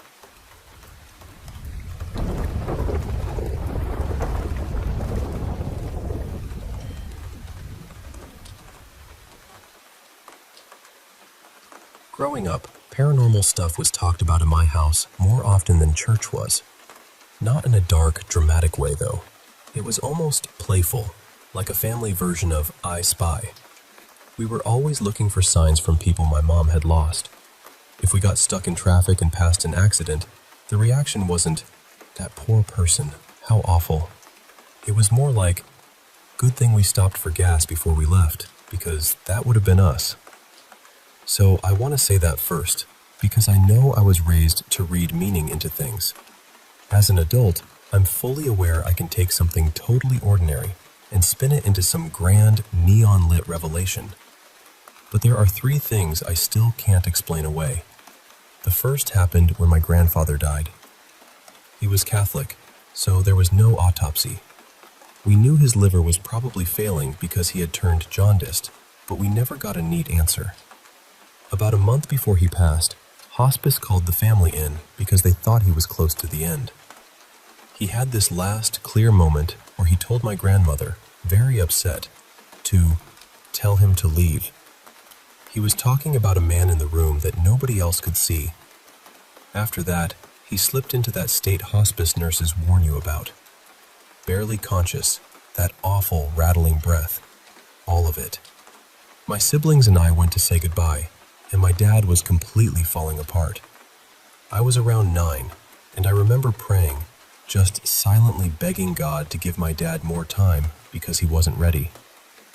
Then I kissed my grandfather on the cheek. He gasped so loudly that it scared me half to death. And then he lived another month. So we had to go through saying goodbye all over again in August. The second thing happened years later, when I was deep into dream interpretation and tarot. I was even getting paid for it sometimes. Around then, I had this very unhealthy friendship with a girl I'll call Melina. Melina had gotten wrapped up in the idea of making deals with fairies. And listen, I don't care whether someone believes in fairies or not, but the folklore around them is not cute little glitter-winged cartoons. It's much more unsettling than that. Trickster energy. Unpredictable. Not something you casually bargain with over emotional problems. And somehow, I got pulled into her chaos. In 2018, we ended up traveling to Scotland for reasons she refused to explain clearly. She kept saying the less I knew, the safer I was, and that she'd tell me when it was safe. Once we got there, she started talking about some kind of spiritual war and how we needed to be nearby in case we were needed. But we didn't actually do anything. We didn't pull cards. We didn't perform some dramatic ritual on a cliffside. We just visited a few places, and honestly, by then I was starting not to trust her. We argued during that trip, and at one point she told me that if we didn't stay friends, children would die. I thought she was manipulating me. On the flight home, I remember thinking, if there really was a war, then we did nothing, so I guess we lost. After I got back, a friend of mine who had 4 children reached out and told me she'd had a terrible nightmare while I was in Scotland. In the dream, she woke up inside a beautiful modern house, almost like something out of a movie. She saw her youngest daughter running around when she was supposed to be asleep, but every time she tried to catch her, she couldn't reach her. Then she went outside and saw this tall, horrible, deer-like creature. Her 2-year-old daughter was standing near it, magically touching it like it was safe. My friend turned to yell for her husband, and when she looked back, her daughter was gone. The deer was wearing her daughter's face. Then she woke up and shook her husband to tell him about it, only to realize she was still dreaming. He slowly turned toward her with this huge, unnatural smile and said, "It's too late." She told me because we had recently been talking about dreams inside dreams, and she'd never had one before. She had nightmares all the time, but never that kind. That dream happened in March of 2018. By August, I was completely done with Melina. She was planning to move to Scotland for a guy who was clearly using her, and she was spending ridiculous money on love spell ingredients. We had a huge fight, and I blocked her everywhere. 1 week later, I was with another friend, actually feeling relieved that I had escaped that toxic friendship, when I got the call. My friend's little daughter had drowned. She had been having special one-on-one time with her grandmother, and somehow she ended up in the deep end of a pool. At the funeral home, Melina and I pulled into the parking lot at the exact same time. Inside, there were only 2 seats left. They were next to each other. So we sat side by side and stared at that tiny casket. I don't mess with magic anymore. The third thing happened in 2024, after I detractioned. I had spent 12 years living and presenting as a man, and within a year of stepping away from that, I found myself reading the Bible again. By 2025, I was in this strange, bright, born-again season. I was watching The Chosen, praying more, trying to rebuild my faith in a real way. Around that time, the oldest sister of the little girl who drowned moved in with me. She started downloading apps that claimed to let you talk to ghosts and demons. She asked me if I believed in that stuff, and I told her, I don't know. But what I do know is, if demons exist, then God exists too. Otherwise, what are they even rebelling against? And if God exists, then he's stronger. So if anything happens, pray. I really believed that. But I didn't actually think an app could contact anything real. Part of me wondered if maybe it worked through belief. Like if you believed it had power, maybe something could use it. But mostly, I thought it was nonsense. One night, she and her boyfriend were using one of those apps while I was getting ready for bed. I lay down completely calm. I wasn't even tired yet, and I hadn't taken my sleeping medication, which I usually needed at the time to feel sleepy at all. As I pulled the blanket up, I heard a ringing in my ear. Then I got this strange feeling I can only describe as uneasy curiosity. Not fear, exactly. More like something had entered the room, and I knew it. Then I saw what looked like black ink drifting in from the staircase beside my door.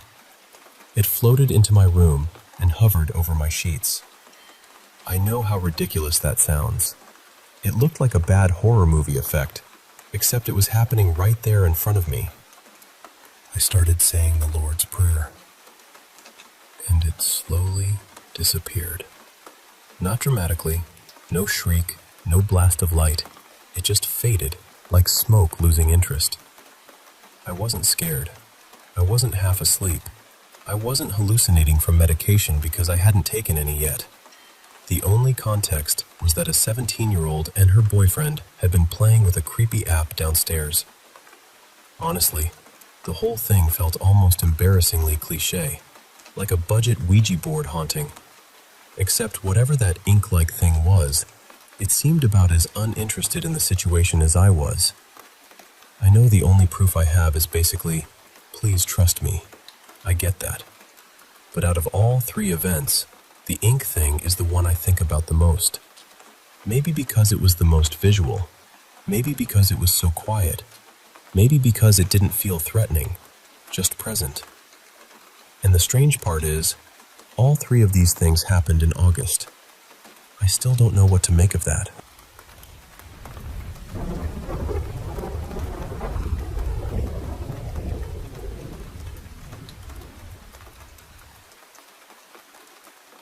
Hi, my name is Jonah J. Whitfield. I'm 31 years old, from the Gulf Coast side of Texas, and I know how this is going to sound. I'm a time traveler. I don't have proof. I wish I did. I wish I could lay something on the table and say, here, look, this is why you should believe me. But I can't. All I have is what I remember, and even that comes to me in pieces. A couple of years ago, I tried talking about this online. I posted something similar on a conspiracy forum, and people brushed it off as some kind of strange fiction project. The post disappeared not long after. I let it go for a while. I really did. I wanted to live quietly. I wanted to work, eat, sleep, keep my head down, and pretend none of it was happening. But lately, pretending has started to feel impossible. I've contacted government agencies too. The FBI, the NSA. I sent what I could, explained what I could, and waited. Nobody has answered me. So I'm speaking again, because silence has started to feel heavier than the risk of being laughed at. Here's what happened. Every time I die, I go back. Not to yesterday, not to the morning before, not like some movie where I wake up and slowly learn everyone's secrets until I become untouchable. No, I go back years. The reset point is February 13th, 2022. At first, I thought I was being thrown back from 2024. That was what I understood then. But the loop kept stretching. I kept living further. The farthest I've made it, at least in the memories I can hold on to now, was June 18th, 2026. Then it happened again.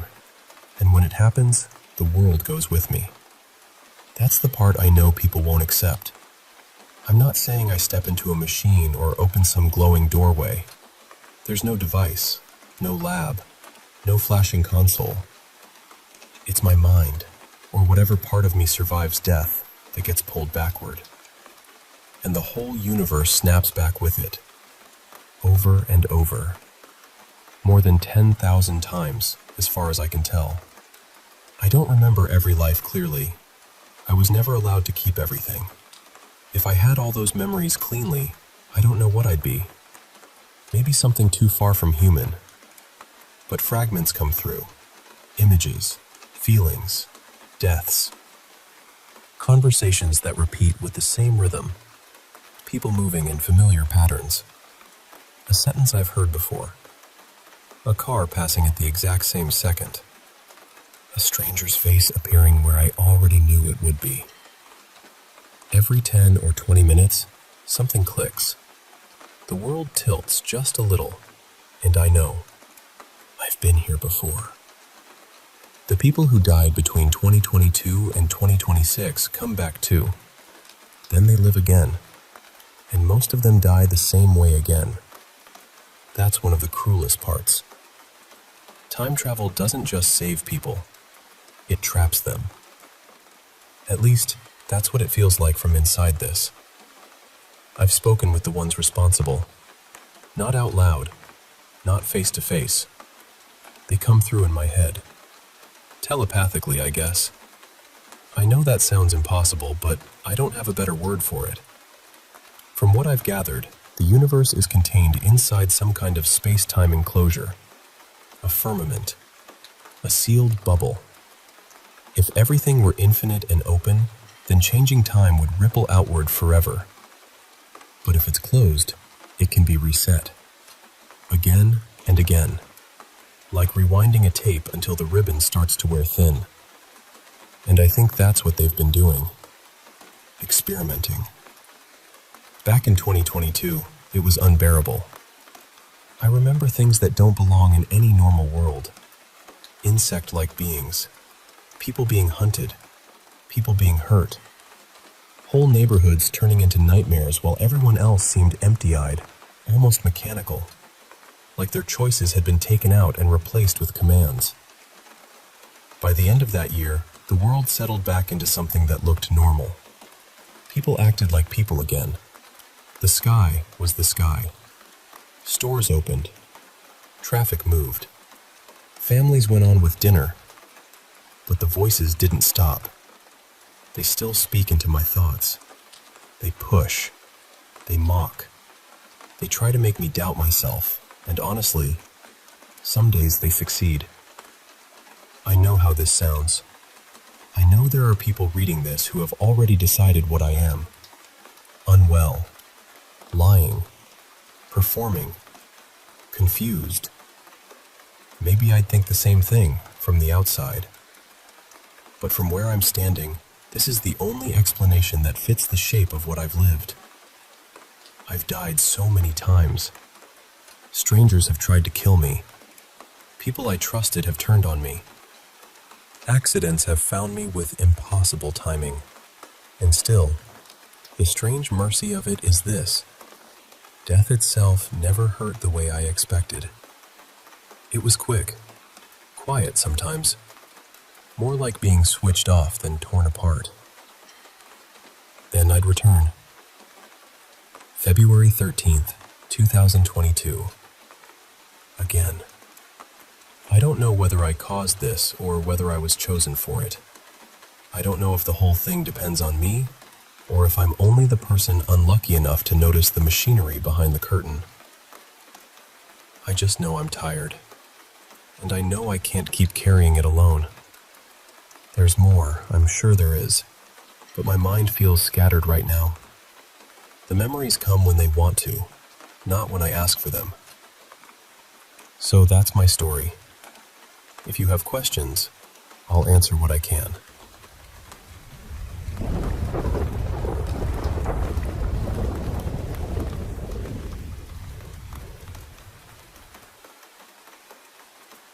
I've been having these dreams for the past few months, and honestly, they don't feel like normal dreams. It's only happened a handful of times, but every time it does, there's this same feeling. The place changes, the details change, but the feeling is always there. It's like something bad is trying to get my attention, or provoke me, or scare me. I don't really know how else to describe it. The one I just woke up from felt especially strange because it took place in my current house. I bought this house about 2 years ago, and that stood out to me because I almost never dream about places accurately. Usually, if I dream about a home, it's my childhood house. Or the dream will be somewhere that doesn't really look like anywhere, but somehow I just know where it's supposed to be. But this time, it was my actual bedroom, my real bed, my real blankets, my real sheets. The room was set up the way it is right now. In the dream, it felt like something was trying to communicate with me, but not in a peaceful way. The things happening weren't terrifying by themselves, but the energy behind them was. I remember begging my parents to believe me, and I was screaming over and over, "You're not welcome here." At one point, I saw the end of my bed sink down, like someone had sat there. I was yelling at it to leave, and then the dip disappeared. But then it changed into these little dents, like something invisible was walking across the bed. I felt so desperate, like I had to make it leave, but nothing I said was working. I kept repeating, "You are not welcome here. Only spirits with good intentions are welcome here." But by the end, I finally said, "That's enough. No spirits, good or bad, are welcome to communicate with me. And then I woke up. But even after waking up, that dread was still sitting in my chest. It didn't fade right away the way a normal nightmare usually does. The dream before this happened a couple of weeks ago. In that one, I was in a place that felt like my house, but it didn't look like my house. There was this long hallway and a door at the end. My daughter and I were in what felt like my bedroom, and again, that same uneasy feeling was there. Then I heard this awful laughter. It sounded scary, almost taunting. There was a door cracked open nearby, and I remember saying again, "You're not welcome here." I started walking toward the door to open it, and right before I got there, I woke up. There was another dream too, and that one took place at my grandma's house. I was with my daughter again. I can't remember every detail of that one, but I remember the feeling clearly. That same dread, that same urgency. I remember being outside and seeing something like a stone creature or gargoyle on my grandma's roof. And again, I was yelling, "You're not welcome here. Go away." It probably sounds silly, but the fear in these dreams feels so real. That's the part I can't shake. It doesn't feel like a random nightmare. It feels like something more than that. I haven't changed my diet. I go to sleep around the same time. I'm not taking any new medication. I don't really watch scary movies or shows. I do scroll online sometimes, but it's usually just random food videos, recipes, or everyday stuff, and that's been the same for years. I don't feel like I'm under some huge new stress either. Everything in my life is pretty much the same as it has been. But these dreams started around 3 months ago, and they feel different from anything I've experienced before. I wouldn't call myself an overly spiritual person. I don't really practice any religion. I'm also not closed off to the idea that there could be something beyond this life. I guess I've always been somewhere in the middle, open-minded, but not deeply involved in it. But these dreams are so vivid. The fear is so specific. And unlike most dreams, I actually remember them. Most of my dreams disappear before I even brush my teeth, but these stay with me. So I guess I'm wondering, has anyone else experienced something like this? Is there a reason this could be happening? And more than anything, how do I make it stop?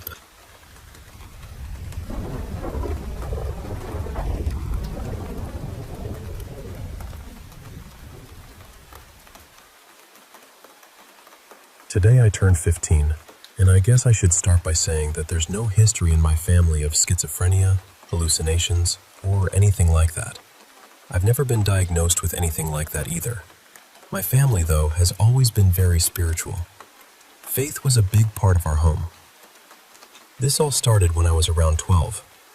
Back then, I still considered myself Christian, but my faith was fading. It was during COVID, so we weren't going to church anymore, and honestly, we had all kind of drifted away from God. One night, sometime after midnight, I had been playing a game for hours and went to the bathroom. As I was walking out, I saw something near the doorway. It looked like a small shadow figure, maybe 2 or 3 feet tall. The second I saw it, this heavy feeling hit me. Fear, dread, insecurity, all of it at once. I froze. It didn't last long, but I knew I saw it. I tried to calm myself down and tell myself I was just tired. I went back to my game, still shaken, and later went into the kitchen to grab a snack. That's when I saw another one. This one was tall, maybe 7 feet, maybe taller. It was standing in the kitchen, completely dark, like a person made out of shadow. I froze again, and then it vanished almost immediately. But I knew what I had seen. A few nights later, it happened again, except this time I felt the dread before I saw anything. The whole house felt wrong. The air looked darker, almost like black fog or smoke moving through the rooms. I've heard people call it black mist, and that's honestly the closest way I can describe it. I was sitting on the couch, and suddenly I started seeing shadow figures everywhere. I heard sounds that reminded me of lions roaring, and these huge stomping noises, like something massive was walking above or under the floor. The lights flickered. Even my cats started panicking, running around like they could sense it too. I went straight to my mom's room and told her what was happening. We prayed together, and after that, things finally calmed down. By the time I was 13, my family knew about what I had been seeing. Honestly, those experiences scared me back into Christianity. We started going to church more often again, and we even had older priests and spiritual leaders come to our house to pray over it and pray over me. For a while, the shadow people terrified me, but the more it happened, the more I got used to them. They started affecting me less. I learned the feeling that came before they showed up. It was almost like I could sense them coming. When that happened, I would play worship music, pray, and remind myself that I was okay. One strange thing I noticed is that when I talk about them at night, they seem to become active again. So I try not to do that too much. But not all of them felt evil. That might sound strange, but it's true. I've seen a few that didn't scare me at all. Some seemed almost harmless. A couple of times, I thought I saw one wave at me from the corner of my eye. Others just watched from a distance and didn't do anything. At this point, I still see them sometimes, but I'm not as afraid as I used to be. Some of them almost feel familiar now, like they've just been around for so long that I don't react the same way anymore. I know some people are going to say, "This is fake," or "You definitely have some mental illness." I understand why people might think that. I'm not here to argue with anyone. I've actually left out a lot, and I've softened some parts because the full story is hard to explain. But to me, this was real. Whether it was something spiritual, something in my mind, or something I'll never fully understand, I don't know. And honestly, I'm not sure knowing the truth would change what I experienced. I'm just sharing what happened to me. I've also had experiences where I believe I saw angels, or maybe watcher angels, but that's probably a story for another time. There are a lot of details I left out so this wouldn't get too long, but if anyone has questions or wants to say something, I'm open to answering.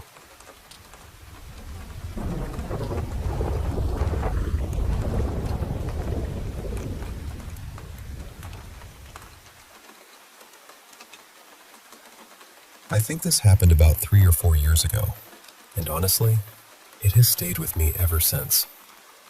I've talked about it with a few people close to me, and most of them say the same thing. They think I had some kind of paranormal encounter. I don't really like saying that. I still try not to believe it, but I also can't explain what happened. This was around 2020, maybe a couple of months after lockdown started. I was staying at my parents' house at the time, mostly to help them out while everything felt so uncertain. They had a 2-story house. The bedrooms were all upstairs, and the kitchen, living room, and main areas were downstairs. The staircase was shaped kind of like an L, so you couldn't see the first floor from the second floor, or the other way around. When you reached the top of the stairs, you were facing the guest room wall. That was the room I was sleeping in. To the left, there was a long hallway that led to my parents' bedroom and the bathroom, so anyone going upstairs had to pass right in front of my door. One Saturday night, it was late, probably close to 1 in the morning. I was in the guest room reading, and my mom, Marla, was downstairs working on one of her little knitting projects. She had been excited about finishing this small wool figure, so it wasn't unusual for her to stay up late when she got into something like that. After maybe an hour or so, I heard someone coming up the stairs. A moment later, I saw my mother walk past my open door, heading down the hallway toward her bedroom. She seemed to be talking on the phone. I could hear her voice, low and steady, like she didn't want to wake anyone. I stepped out because I wanted to ask her something. When I called to her, she stopped and looked at me. And that look, I still remember it too clearly. Her face was exactly my mother's face, but her eyes were empty. Not tired, not annoyed, just blank, like there was nothing behind them. She didn't answer me. She only shook her head once, slowly, then turned and kept walking toward her room. At first, I told myself she was irritated because I had interrupted her call, so I left it alone. I waited maybe 20 or 30 minutes, thinking she would finish talking. But I didn't hear anything from her room. No footsteps, no voice, no door closing. Nothing. Eventually, I went down the hallway and knocked softly. She didn't respond. I opened the door and switched on the light. Her room was empty. I just stood there for a second, trying to make sense of it. I knew I hadn't heard her come back downstairs. I hadn't heard the stairs creak. I hadn't heard the front door. Nothing. So I went downstairs to check. That's when I found my mother asleep on the couch, with her knitting still nearby. I felt this awful cold feeling in my stomach. I woke her up and asked, "Mom, why did you come back downstairs to sleep here? Weren't you just upstairs?" She stared at me, completely confused. Then she asked what I was talking about. I explained everything. I told her I had seen her walk past my room. I told her she had been talking on the phone. I told her I had spoken to her and that she had looked right at me. The more I talked, the more her expression changed. She looked worried first, then frightened, then almost angry, but not at me. More like she didn't want what I was saying to be true. Finally, she said, "I was asleep. I never went upstairs. I didn't call anyone." And that was it. My mother doesn't have any condition that would explain this. I don't either. I was fully awake. I wasn't dreaming. I wasn't half asleep. I know what I saw. Whatever stood in that hallway looked exactly like my mother. It looked me in the eyes. I spoke to it. I still don't know what happened that night. But even now, whenever I visit that house, I feel it the moment I go upstairs. That long hallway feels darker than it should, quieter than it should. And every time I look down it, I get this terrible feeling that I'm not alone. I still refuse to call it an encounter, but I've never found a normal explanation for it either.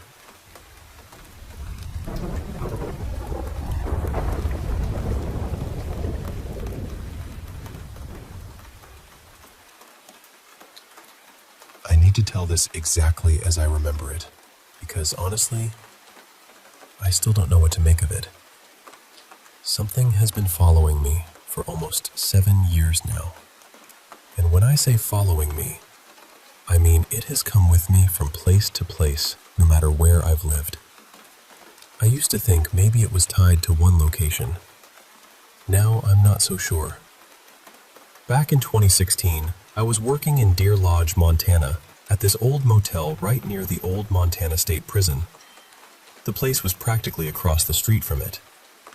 If you've ever looked into haunted prisons or haunted places in the US, you've probably heard of the old pen. It has a reputation. At the time, though, I didn't believe in any of that. Not really. Even while working at this old motel beside a place everyone called haunted, I stayed pretty skeptical. Around that time, we had a paranormal investigation crew coming in from Alberta. They were staying with us because the motel was so close to the prison. One of my coworkers, Marcus, was more open to that kind of thing than I was. He even had a couple of haunted dolls. Nothing dark, at least not from what I could tell. They seemed more playful than anything. Then one day in May, I went to clean room 26. The weather was warm, and as soon as I stepped inside, I heard what sounded like a little girl's voice. At first, I figured there must be a kid outside, so I checked the parking lot, then looked across the street. Nothing. Nobody there. I tried to shrug it off and went back inside, But as I got closer to the bathroom, I heard that same little girl's voice say, "You better be careful." Then she giggled. I froze for a second, but I told myself I was just tired. Maybe my brain had turned some outside noise into words. I kept going. I was about to clean the sink when another voice cut through the room. This one was different. It sounded like an older woman, stern, sharp, like she was standing right next to me. She said, "Get out now." And I did. I walked straight out of that room and called Marcus. I asked him to come check it out because I was too shaken to go back in by myself. He looked around, but he didn't find anything. No guests hiding, no radio left on, no explanation. He finished cleaning the room for me. When we got back to the lobby, I glanced up toward room 26 because I had this awful feeling that I'd forgotten something. That's when I saw them. 2 red orbs. They were just there, glowing from inside the room. And then I heard this horrible scream, but not with my ears. It was inside my head. It was blood-curdling. After that, for the next year, every time I tried to go into that room, I'd see those red lights reflected in the mirror. And every time, I'd hear that voice scream, "Get out." Eventually, I stopped trying. I couldn't handle it anymore. When I finally left Deer Lodge, I thought it was over. I moved away, got on with my life, and honestly, I mostly forgot about what had happened at that motel. Until one night, I woke up with this feeling that someone was in my room. You know that feeling when the air changes? When your body knows before your mind does? I looked toward my TV, which was off, and in the dark reflection of the screen, I saw 2 glowing eyes staring back at me. Then came the scream. After that, it started happening every couple of months. Sometimes I'd see the eyes in a window, sometimes in a mirror, sometimes in anything reflective enough to catch the dark. It got worse after my grandma passed away. I was very close to her, and after she died, the first few times I saw the eyes, I'd hear the scream, and then I'd hear her voice. She would say something like, "It's going to be okay, cub." That was what she used to call me, so at first, it felt comforting. It felt like maybe she was there with me, like maybe she was protecting me. But then other things started happening. I've seen an older woman in a long, old-fashioned dress, a full-body apparition. I saw her once back at the same motel where all of this started. I saw her once near a reservoir where I drive for work, and another time, I saw her near Flathead Lake.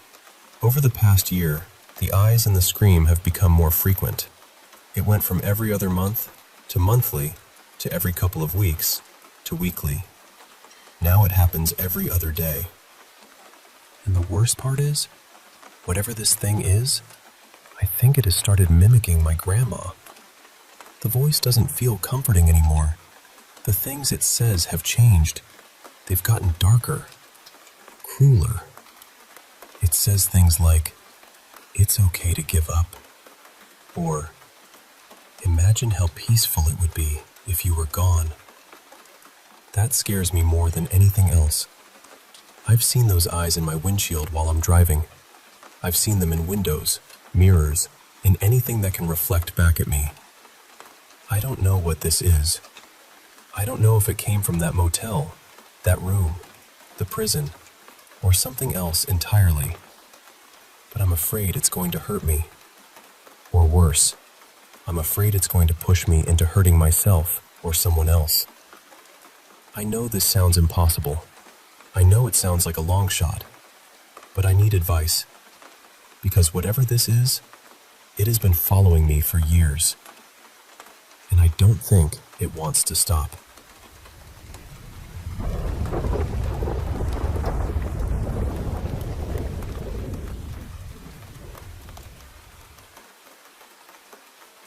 I live out in the Midwest, on a little rural patch of land tucked between a cornfield and a strip of woods. I stay in a camper there, and I've lived in this county my whole life. I mean that honestly. I know the back roads, the parks, the old bridges, the fields, the places people forget about. I know this county almost too well.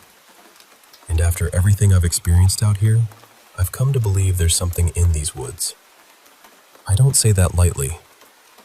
I think they're crawlers. I'm as sure as I can be without having one standing right in front of me in daylight. There's a forest park near the middle of town that I've hated at night since I was a kid.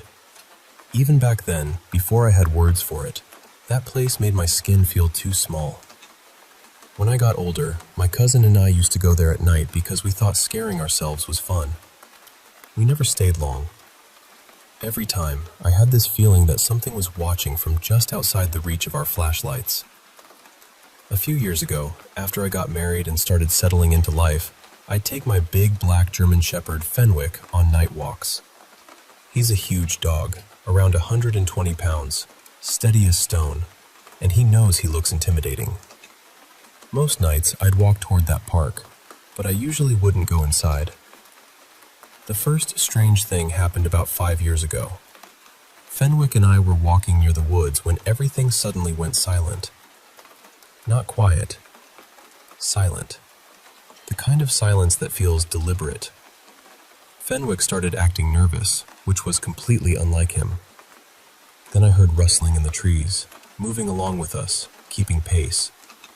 I couldn't see anything, but I felt stalked. I finally turned around and ran home with him. That was the first time, but it wasn't the last. Last year, things got worse. One night around 11:30, I was walking with my wife, Fenwick, and our smaller dog, Bixby, who's a little terrier chihuahua mix. We were still a few blocks from the woods when 4 deer burst out of the trees and ran straight into the street, coming toward us like they were trying to escape something. Then we heard this sound. The only way I can describe it is a person trying to imitate a monkey. At the time, we laughed nervously and told ourselves it was probably kids messing around. But later I read someone else describe hearing that exact same sound, and I stopped laughing about it. When we got closer to the tree line, we saw 2 reflective eyes staring at us. There was a shape there too, just barely visible. Tall, still, watching. Then came a deep growl, followed by this low hissing noise. Both dogs noticed it. Fenwick locked onto it, and Bixby started growling under his breath. I posted about it in a local community group, mostly to see if anyone else had seen anything weird. People started telling their own stories. Same park, same woods, same feeling. Around that time, I started working as a tour guide and maintenance worker for a rail bike company. We use old railroad tracks that run through parts of the county most people can't reach unless they come in from the river and climb these steep, loose hills. The route goes under an old bridge and over 2 long train bridges. One of them is about 150 feet above the forest. In the fall, we sometimes worked until midnight. The last tours would go out around 9 p.m., which meant the final stretch happened in complete darkness. One night, we were running about 20 minutes behind. I was stationed alone at the high bridge. By the time we got there, it was pitch black except for the stars. My coworkers dropped me off, stayed until the first customer cart arrived, and then left me there. I gave the safety speech, chatted a little to buy time, and then sent the cart across. Then I was alone. For about 20 minutes, the radios barely worked, just static. That almost never happened. I kept seeing movement in the tree line below. I heard fast footsteps moving all around me, from different directions. I had a floodlight above me, which suddenly felt like the worst idea in the world, because anything out there could see me perfectly while I couldn't see beyond the light. So I shut it off and used my own flashlight. That's when I started catching glimpses of pale skin moving fast between the trees. When the next customer cart finally came around the bend, I flipped the floodlight back on and tried to act normal. There was a little boy in the cart who was already afraid of the dark, and I didn't want to scare him. But while I was finishing the safety speech, I heard movement right behind me and spun around, flashlight up, swearing before I could stop myself. I told them it was probably a deer. I don't think it was a deer. That same night, one of my co-workers was stationed at a rural intersection beside a huge cornfield. He told me later, privately, that something had been moving in the corn and whispering his name, trying to get him to come into the field. His radio was out too, during the same stretch of time mine was. Another night, that same co-worker and I were riding back on the lead cart. We were ahead of schedule, so we stopped in the middle of the high bridge and looked at the stars. From up there, you can hear for miles. Dogs barking across the river, wind in the trees, everything. Then the whole forest went silent. A moment later, we heard it again. That human monkey sound, then growling. My coworker looked at me, dead serious, and said we needed to leave right then. So I drove us out of there as fast as that cart would go. Not long after, he moved out of state. Other things happened too, not just to me. Every coworker seemed to have at least one story, but I'm only telling mine here. Late that fall, around the middle of November, I drove through the town park at about 2 a.m. I couldn't sleep, so I had Fenwick with me, the windows cracked, and an old CD playing while I took the road through the trees. The second I passed the entrance, I felt wrong. I'm not someone who scares easily, but that park at night does something to me. It isn't ordinary fear. It feels older than thought, deeper than fight or flight. The farther I drove in, the worse it got. I didn't turn around because I was already past the halfway point, and turning back would have kept me in the woods longer. So I sped up where I could. Then I rounded the last curve and saw it. A pale, skinny humanoid thing, tall and stretched looking, crawling on its hands and feet across the road. Fast. Not animal fast. Wrong fast. Maybe 20 miles an hour. We don't have bears here. The only things around that size are deer or people, and this was neither. It crossed from my right side into the trees on the left. Fenwick saw it too. He lost his mind. This dog doesn't bark at animals. He doesn't even care about most other dogs. But he went ballistic, snarling, trying to force himself through the cracked window, almost foaming at the mouth. I've raised him since he was born, and I'm a certified dog trainer. I have never seen him act like that. After that, I became a little obsessed with the park. I don't know why. Maybe part of me wanted proof. Maybe part of me wanted to convince myself I had imagined it. Recently, I walked there at night from my camper with Fenwick. I will never do that again. As we reached the entrance, a huge owl flew past my head so close I could have touched it. That alone made me uneasy. Then, as soon as we entered the park, the nausea and anxiety hit me hard. I walked a few hundred yards to the only streetlight in the whole place, turned around, and faced the woods. Fenwick and I stood there for about 10 minutes. Neither of us moved. The silence was overwhelming. Every tiny sound made me jump. Fenwick kept staring at one spot in the trees, stiff and focused. I swear I saw eyes back there, just for a second at a time. Eventually, I forced myself to walk out. I haven't gone back since. The strangest part is that this county is full of abandoned mines. Hundreds of them. Old tunnels, sealed shafts, forgotten openings scattered under the hills and woods. I don't know if that matters, but out here at night, it feels like it does.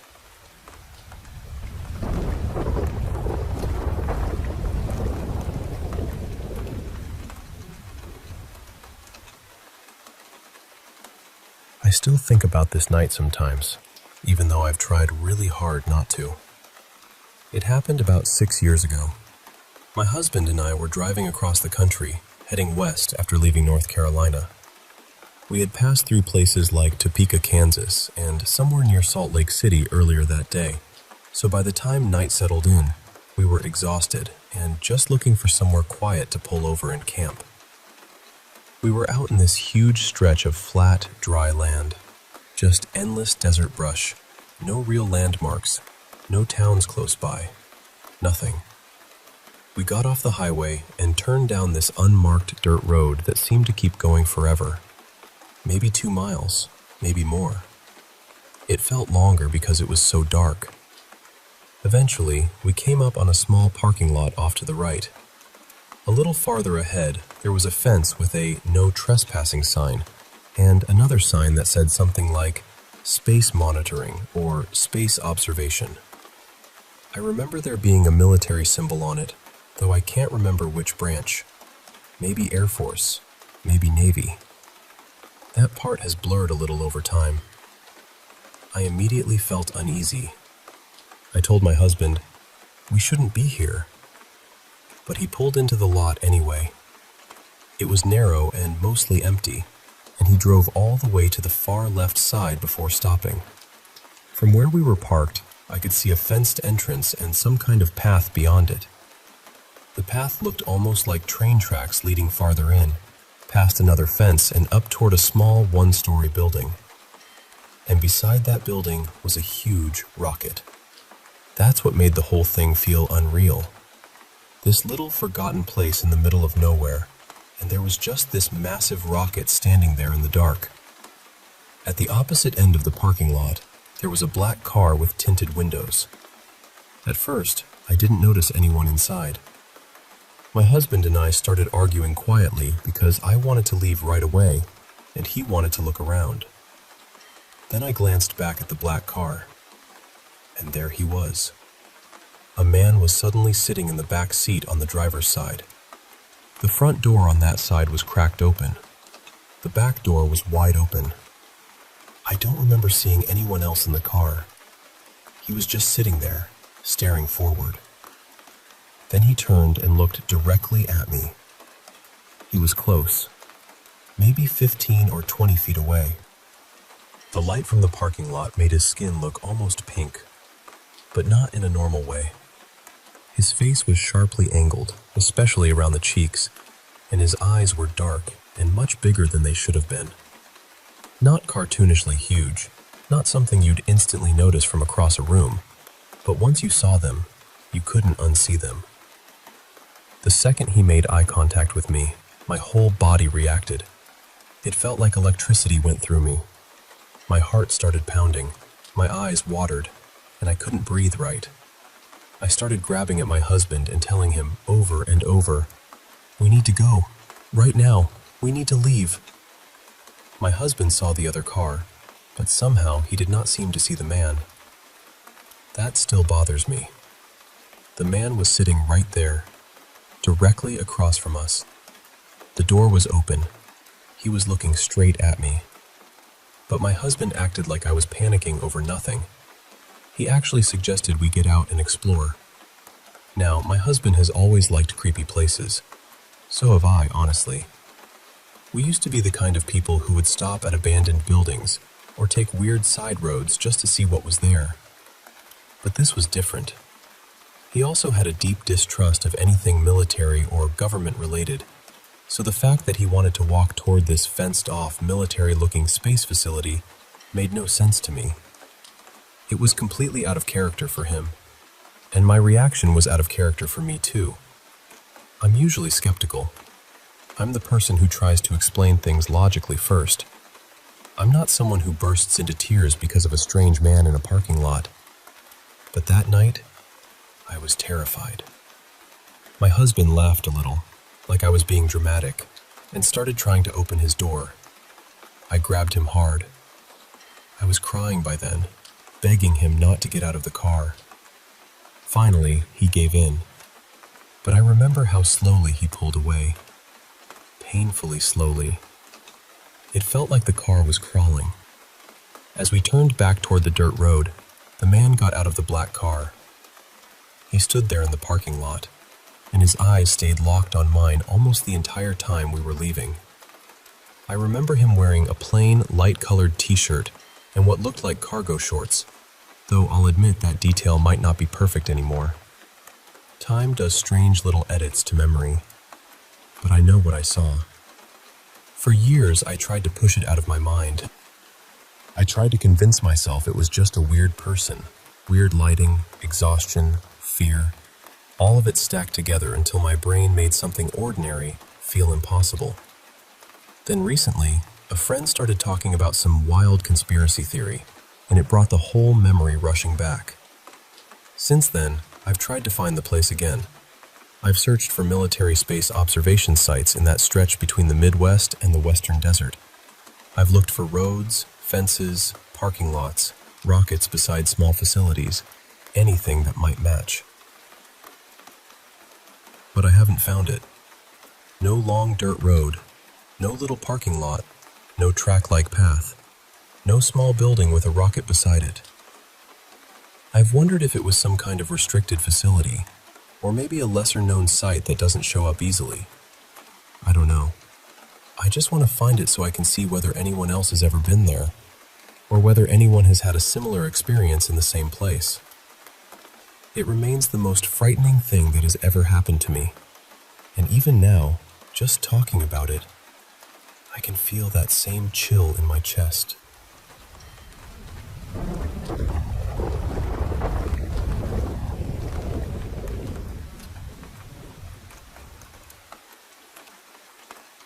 I had been renting a small room in Thailand for almost a month, and honestly, nothing unusual had happened the entire time I was there.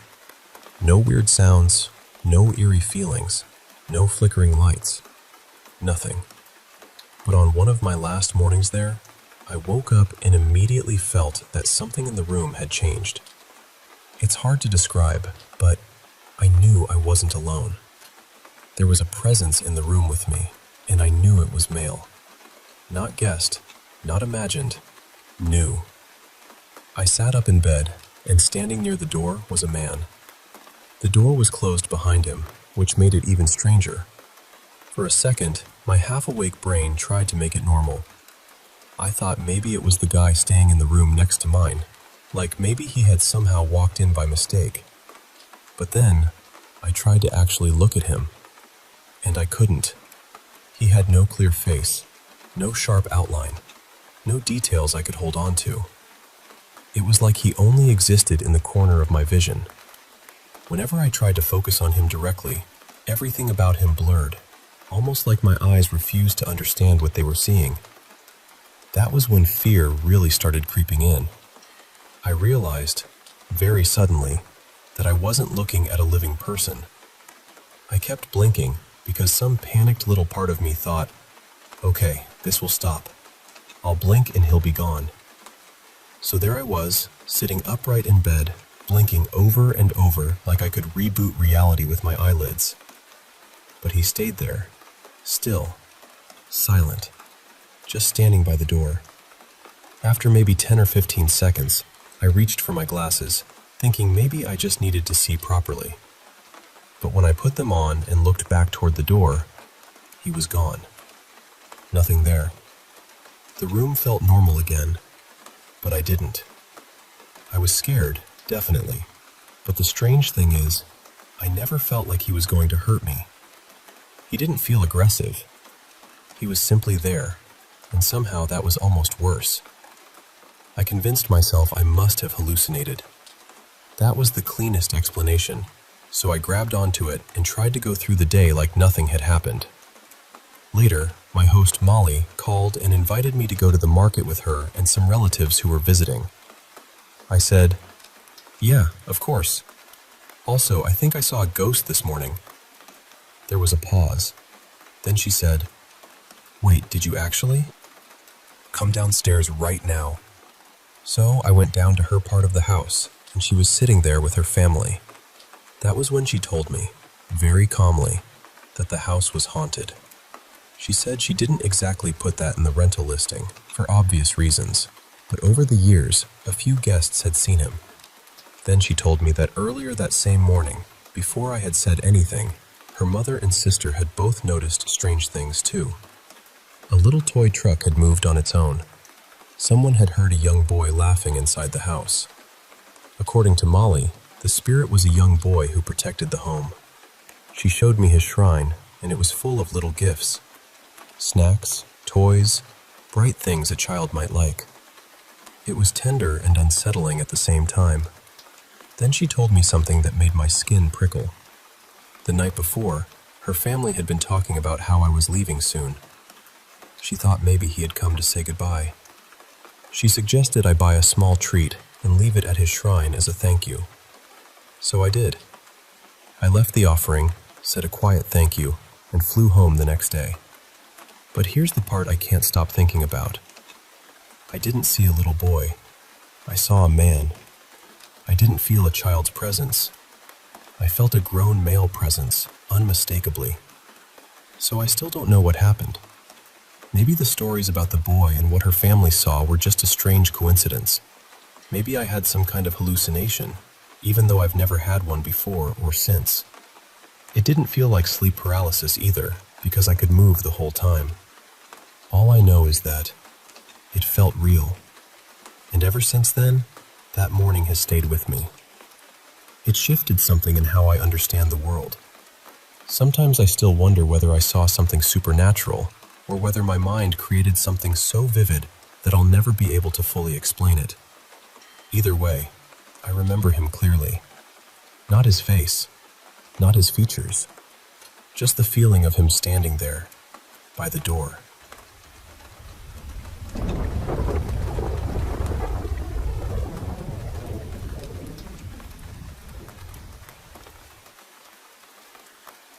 This happened back in January of 2017, when I was 14.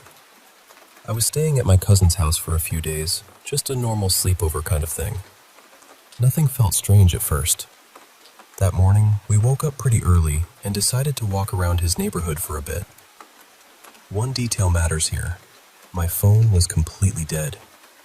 I had forgotten to charge it the night before, so I left it plugged in on the dresser in my cousin Tyler's room while we went out. Now, in his neighborhood, there was this one house that always gave us a bad feeling. It had this huge wooden cross in the front yard, probably 7 feet tall, maybe taller, and attached to it was a pentagram. It looked wrong. Not fake haunted house wrong, but the kind of wrong that makes your stomach quietly step backward. Tyler and I were joking about it because that's what kids do when something scares them. We called it creepy, said it looked demonic, and I did something stupid. I flipped off the house. This was around 9 or 10 in the morning. We kept walking, maybe 5 or 10 more minutes, then went back to Tyler's house and honestly forgot all about it. A few hours later, around lunchtime, I checked my phone and saw a text from a number I didn't recognize. The message was written in all caps, with numbers replacing letters. It said something like, W3D1D not a precate your little grester. My whole body went cold. There were more messages after that, long ones, weird ones. I don't remember every word anymore, but I remember the feeling. It was like whoever was texting me knew exactly what I had done that morning. I started apologizing. I was 14, terrified, and I kept begging them to stop. But the messages kept coming. And it couldn't have been Tyler. He was sitting right beside me, watching it happen, and he looked just as scared as I felt. Then they sent a photo. It was the front of Tyler's house. We ran to the window and looked outside, but there was nobody there. No car, no person on the sidewalk, nothing. The texts continued for about an hour. One of them said, W3 man no harm, only justic. And then the worst part happened. My mom texted me asking, "Is everything okay?" I had not told her anything. I hadn't called her. I hadn't mentioned the messages to anyone outside that room. So I opened the conversation with her, and I saw that my phone had sent her something by itself. It was a strange, broken message with 666, the word death, and my own contact name inserted into it. At the time, I had saved my own contact in my phone under a goofy name with a hand sign emoji. Somehow, that exact name appeared in the message sent to my mom. I had no idea how to explain it. I didn't send it. I didn't even understand what it meant. My aunt tried calling the number over and over, but every time she did, it said the number wasn't in service. Whoever it was, they were hiding behind a spoofed number. By then, I just wanted to go home.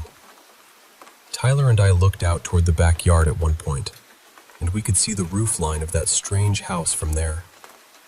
Dozens of black crows were lined up across it. That was when I broke. I called my mom crying. I genuinely thought something had attached itself to me, or that I had triggered something I didn't understand. After I went home, the messages stopped. For almost a year, I refused to go back to Tyler's house. Then, sometime in 2018, I finally visited again. I had been there maybe an hour or two when my phone buzzed. It was a text from a different, unknown number. Just coordinates. I didn't even open a map. I didn't want to know where they led. I knew in my gut it was connected. I blocked the number immediately, deleted the conversation, let my phone die, and handed it to my aunt. I told her not to give it back until I was leaving. For the next couple of years, I kept location services turned off on everything I owned. I was convinced someone, or something, had found a way to track me. There were other things too. Knocking on windows when Tyler and I were home alone. Little incidents that made us feel watched. But the texts were the part that stayed with me. People always ask if Tyler could have been pranking me. No. He was 11 or 12 at the time, and he was genuinely terrified. He still remembers it the same way I do. People also ask why we didn't go confront whoever lived in that house. But I was a scared 14-year-old kid. In my mind, even stepping onto that street again might make the messages start. The part I still can't explain is how they got my number. My phone wasn't even with me when I made that gesture.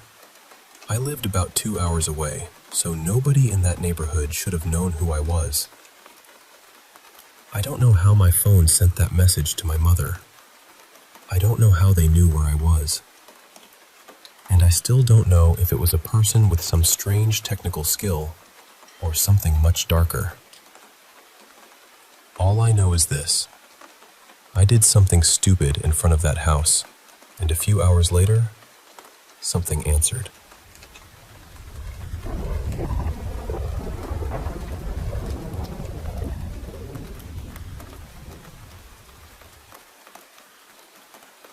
I guess I should start by saying that for the last several years, I've dealt with some pretty intense sleep paralysis. And I don't mean the kind where you wake up a little scared and shake it off. I mean the kind where your whole body feels locked in place, and there's this tall, dark figure standing nearby with no real face, no clear features, just this shape that feels wrong. Every time it happens, it builds to the same kind of ending. I'm trapped. I'm trying to move, trying to yell, and eventually I scream myself awake, hoping someone hears me and comes to help. I don't know if that connects to everything else I'm about to tell you, but it feels important enough to mention. When I was little, probably somewhere between 4 and 8, I used to have this recurring nightmare. I only know the age range because of the house we lived in at the time. In the dream, our house wasn't really our house anymore. The layout was the same, but everything inside had turned dark and damp, almost like the walls had been swallowed by fog and moss. And there was this figure. It was tall, kind of brownish-gray and shadowy, but not exactly transparent. It would wander outside my bedroom door, and somehow I always knew it was looking for me. I'd hide behind the door, holding my breath, and then it would slowly come closer. I'd see its long fingers curl around the edge of the door, one by one, like it was testing whether it could come in. That was always the moment I'd panic. I'd crawl under my bed, wait for it to enter the room, then squeeze out from the other side and run. And as I ran through the house, I'd turn on every light I could reach. The hallway lights, bathroom lights, closet lights, laundry room, my sister's rooms, every single one. I mean, every light in the house. The dream always ended the same way.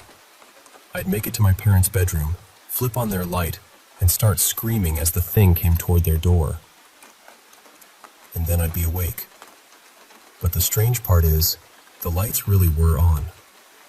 My parents told me later that I used to sleepwalk all the time, turning lights on throughout the house. So I know that part wasn't something my mind invented years later. Maybe it was just a nightmare mixed with sleepwalking. Maybe that's all it was. But those dreams stopped after we moved out of that house, and they never came back in quite the same way. A few years later, when I was around 10 or 11, something happened that still bothers me. It was a normal late spring day, nothing dramatic. I went to school, came home, did my homework, played some video games with friends, and had dinner with my family. After dinner, I took our dog for a walk around the neighborhood. Back then, I loved walking at night. I'd put on my headphones, bring my CD player, and listen to Meteora by Linkin Park from start to finish. That was my little ritual. But that night, my CD player cut out halfway through Don't Stay. I remember that clearly. So I took off my headphones and just kept walking because our dog knew the route anyway. About 10 or 15 minutes later, I noticed how quiet everything was. Not peaceful quiet, not normal nighttime quiet. More like the whole neighborhood had been covered with a thick glass dome. We lived near a busy road, and we weren't far from an airport, so there was always some kind of background noise. Cars, planes, engines, something. But that night, there was nothing. I looked up and saw a plane coming in low toward the airport. It should have been loud. Instead, it passed overhead in complete silence. No engine, no rumble, nothing. I could hear my shoes on the pavement. I could hear my dog breathing. I could hear myself breathing. That was it. Another plane passed overhead a little later, and again, there was no sound at all. I tried to explain it away. Maybe the wind was strange. Maybe the weather was carrying the sound somewhere else. I didn't know. I just kept walking. Nothing else happened after that. I got home, went to bed, and as I was drifting off, I had this deep, sinking feeling in my stomach, like something had tilted underneath me. Then I slept. At least, I think I did. I woke up the next morning a little before 5, about 2 hours earlier than usual, and I felt awful. Not tired in a normal way. I felt like I hadn't slept at all, like I'd been awake all night without knowing it. I was foggy, shaky, almost delirious. Then my lower back started itching. I reached back to scratch it and felt 2 scabs directly on my spine. They were both about the size of a quarter, perfectly round, one just above the other. I got scared and went straight to my mom. She looked at them and asked what I had fallen on. But I hadn't fallen. I hadn't backed into anything. I hadn't been lying face down with something pressing into my back. There was no blood on my sheets, no blood on my shirt, nothing. They were just there. And the strangest part was that they healed completely in 2 days. No scar, no mark, nothing left behind. But even now, all these years later, I can still feel exactly where they were when I think about it.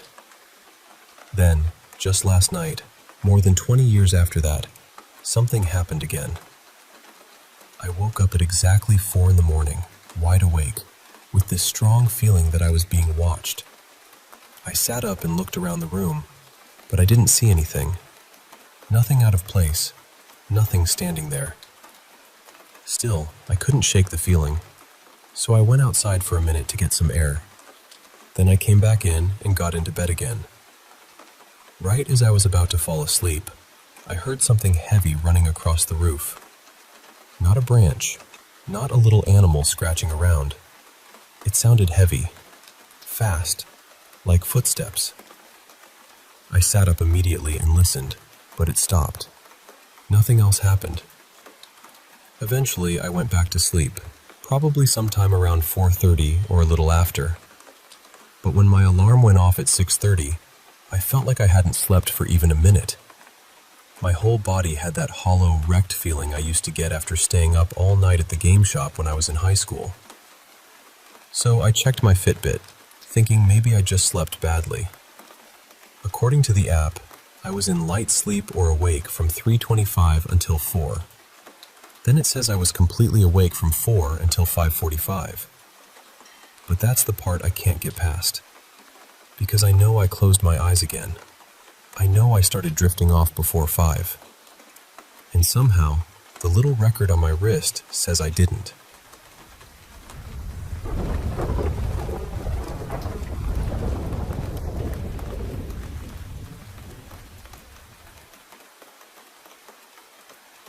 I grew up in backwoods Louisiana, in one of those little apartment rows tucked off a highway that led straight to a church. The other end of the road was a dead end, and that was the side we lived closer to. My childhood was rough. My parents struggled with addiction, and my dad was deeply religious in a way that made the house feel heavy sometimes. One year for my birthday, I got a Furby. I loved that thing. But my dad decided something evil had attached itself to it, so the very next day, we had to throw it away. Across the street from our apartments were 2 big dumpsters. Since trash had just been picked up, we figured the Furby would get buried under everyone else's garbage before the next truck came. So we tossed it in there, and that was supposed to be the end of it. My brother Silas and I spent most of our time outside. We didn't have much, but we had dirt, sticks, grass, and imagination, and somehow that was enough. There was an open patch near the dumpsters where we played, and past that was a big field. Behind the dumpsters, the woods curved around the dead end and ran alongside the apartments toward the church.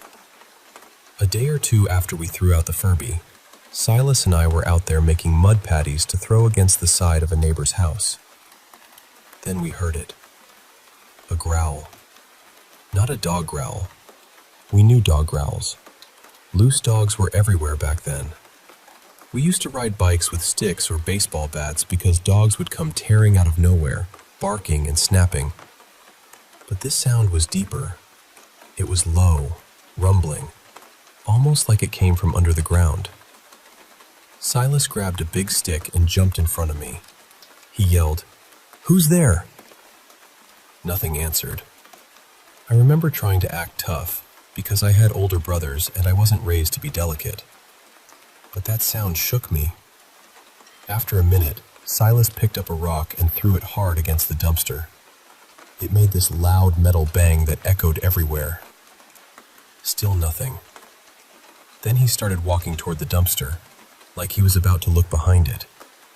That's when my mom burst through our screen door and yelled, "Y'all get inside! Street lights are on! Come eat supper!"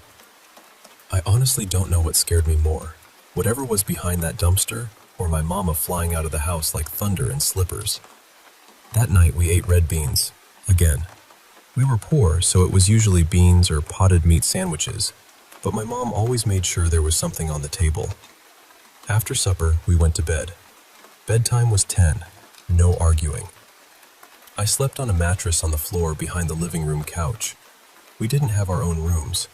My parents stayed up late most nights, arguing and doing what they did, and I'd lie there pretending not to hear. That night, I was staring toward the kitchen, looking at the pot of beans still sitting on the counter, when I heard my mom talking to my dad.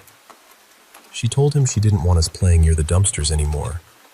Then she said she had seen a big kid crouched behind one of them, digging through the trash and watching us like he was hiding. She said as soon as she saw him, she called us inside. Then she said something I still remember word for word. "Cal, that boy must have been hungry. I think he was eating Miss Janine's rolls out of there. Had to be 5 of them, just crouched down stuffing his face." Miss Janine baked for the church, and she was always giving away leftovers. Apparently, she had thrown out a whole batch of rolls after service. When I heard that, my stomach sank. I started thinking, what big kid? There weren't any new kids in the complex. I would have noticed. Part of me got curious, even excited. Maybe he'd be friends with Silas. But another part of me kept going back to that growl, because what we heard was not a hungry kid. That night, I had one of my awful night terrors. The kind where I felt awake but couldn't move, couldn't scream, couldn't do anything except make this tiny, strange sound. My mom had to shake me awake. The next morning was trash day, and I felt sad knowing my Furby was finally going to be hauled away. While getting ready for school, I opened my drawer and what looked like hundreds of tiny black baby spiders scattered across my shirts. I slammed it shut and ran out. Silas was already at the bus stop by the dumpsters, so I grabbed an old shirt from the floor and threw it on.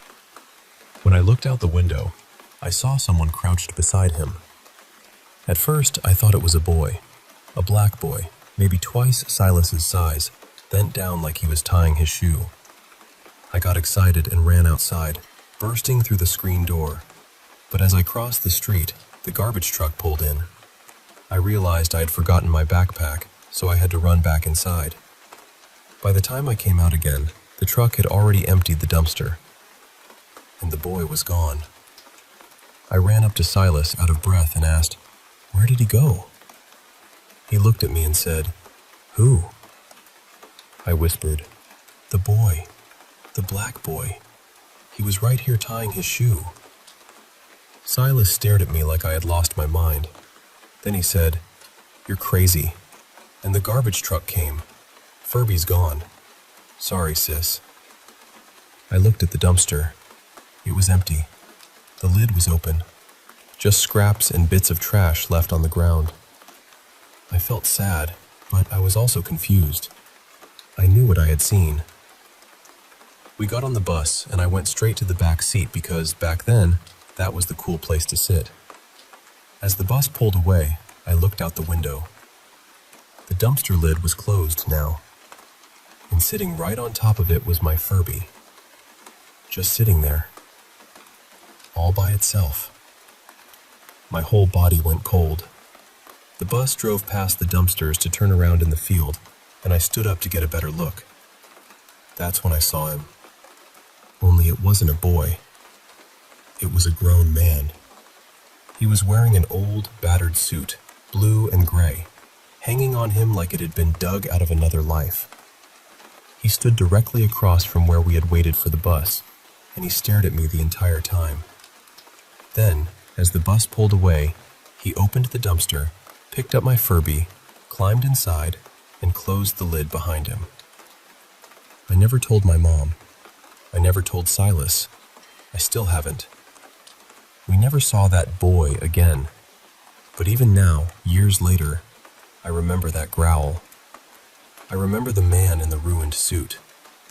I remember the dumpster lid closing. And I will never forget that cursed little Furby.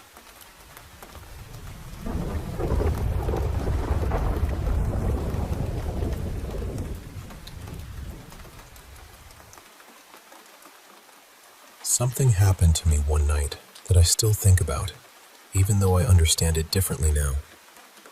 I was driving along this quiet, two-lane highway pretty late, maybe around 9:30 or 10 at night, when my car ran out of gas.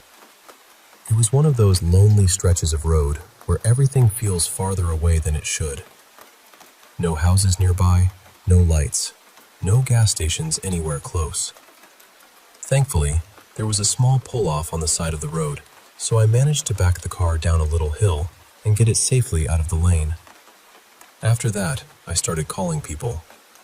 I called friends, family, anyone I thought might be able to help, but nobody could come get me. The nearest gas station was probably 30 minutes away by car, maybe longer, and I didn't have a gas can. One of my friends, Elias, had this little gas-powered bicycle, and he offered to come meet me after work so I wouldn't be alone while I waited. I told him he didn't have to. I didn't want him going out of his way that late. At some point, without meaning to, I fell asleep in the driver's seat. When I woke up, it was somewhere between 2:30 and 3:30 in the morning. The whole night had changed. There was fog everywhere, soft and silver in the moonlight, and the road looked almost unreal. I lifted my head from the steering wheel and looked out through the windshield. That's when I saw someone standing ahead of my car, maybe 70 or 80 feet away, near the bend in the road. At first, I thought it was Elias. The figure was standing by the guardrail, kind of hunched over, like he was using it to hold up his backpack while he searched through it. But he looked strange, blurry almost, like my eyes couldn't quite lock onto him. I was still half asleep, so I rubbed my eyes and leaned forward. He was still there. My windows were down, so I called out his name. He didn't answer. That bothered me, so I opened the door, got out, and took a few steps toward him. And then I realized it wasn't Elias. Standing there in the pale moonlight, surrounded by that drifting fog, was something I can only describe as a headless, translucent figure. It had an old, rugged backpack on, open at the top, and it was just standing there in the road. I froze. Then I saw something on the ground in front of it. It was a head. Its head. And there was a leash attached to it, held tight in the figure's hand. I can't explain the fear that hit me in that moment. It was instant, pure, cold panic. I backed up as slowly as I could, hoping it hadn't noticed me. The head was turned away from me, and I kept praying it would stay that way. Then I ran back to the car, got inside, locked myself in, and tried not to look out again. Somehow I fell asleep. In the morning, my sister's boyfriend came to pick me up, and we got gas for the car. I tried to move on from it, but I couldn't shake what I'd seen. About a week later, I was at home in my room. It was late, the lights were off, and the TV was casting just enough glow to fill the room with that dim, blue-gray light. I was lying in bed when I caught movement out of the corner of my eye. I turned, and there it was. A head. The same kind of head, or at least that's what it felt like. It was hopping beside my bed, over and over, like it was trying to get up onto the mattress. I was terrified. After that, things got worse. Whenever I lay down or sat still for too long, it felt like the head was trying to take over mine. Sometimes I could see it, sometimes I couldn't. But when it got close, or when it seemed to settle over me, my face and scalp would go numb and tingly. I could even see the faint outline of glasses, like a ghostly rim hovering in my vision. I kept trying to pull it off me, but whenever I dropped it, it would fall straight through the floor and end up in the crawl space beneath my apartment. I lived on the second floor, and I could hear it rolling around down there, trying to get out. Sometimes it would talk to me from underneath the bed. It would try to convince me to let it out again. A few days later, I found this tiny door at the bottom of my hallway closet. When I opened it, I saw the dusty crawl space inside. And somehow, that released it again. I had to fight with it all over. Eventually, I ended up going in and out of psychiatric wards several times. I was diagnosed with schizophrenia, along with bipolar disorder. Looking back now, I know that what I experienced was tied to hallucinations and delusions, but at the time, it was as real to me as anything else in the room. That whole period changed my life completely. The fear didn't just last for a night, or even a few weeks. It went on for a little over 3 years, with other things happening too. Things I saw and heard that I couldn't separate from reality. The first time I went into the hospital was in March of 2020, right when COVID was starting to appear everywhere in the news. Because of what I was already believing, I thought they were going to lock me away forever. I was absolutely terrified. And even now, when I tell this story, I'm not telling it because I want anyone to believe every image exactly the way I saw it. I'm telling it because that fear was real. That night was real to me. And surviving that kind of darkness changes you.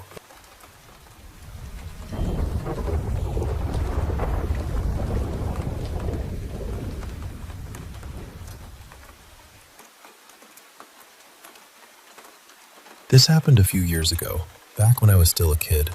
I'm 21 now, living in South Africa, but at the time I must have been around 11 or 12, probably in grade 5 or 6.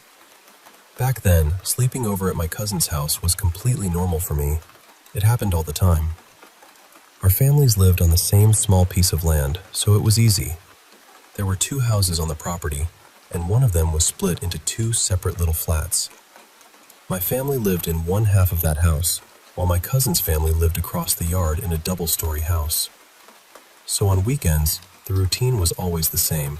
We'd come home from school, finish our homework, and then I'd walk over to my cousin's place for a sleepover. It became such a regular thing that nobody really thought twice about it. One night, around 11, my aunt told us she was going over to my mom's flat with my younger cousin to watch a movie. She told us to be safe, and we watched both of them leave. At about 11:30, my cousin Bella and I decided to go bathe and shower. That was also normal for us. We used to get ready late at night, then sit in the bathroom forever, just talking. Their house had 2 bathrooms upstairs. One was in the hallway and only had a bathtub. The other one was inside my aunt and uncle's bedroom, and that one had both a shower and a bath. We always chose that bathroom because Bella liked to shower, and I loved taking long baths. We'd usually put on music, laugh, talk about school, crushes, silly drama, everything 11-year-old girls usually talk about. The layout is important here. My aunt and uncle's bedroom had a main door that locked from the inside. Then the bathroom door also locked from the inside. That night, we locked both doors, just like we normally did. At first, everything felt completely ordinary. We were playing music, joking around, and having fun. I remember checking my phone at one point and seeing that it was midnight. I even laughed and told Bella, "We've already been in here for half an hour." And then we heard footsteps. They were coming from inside the bedroom, just outside the bathroom door.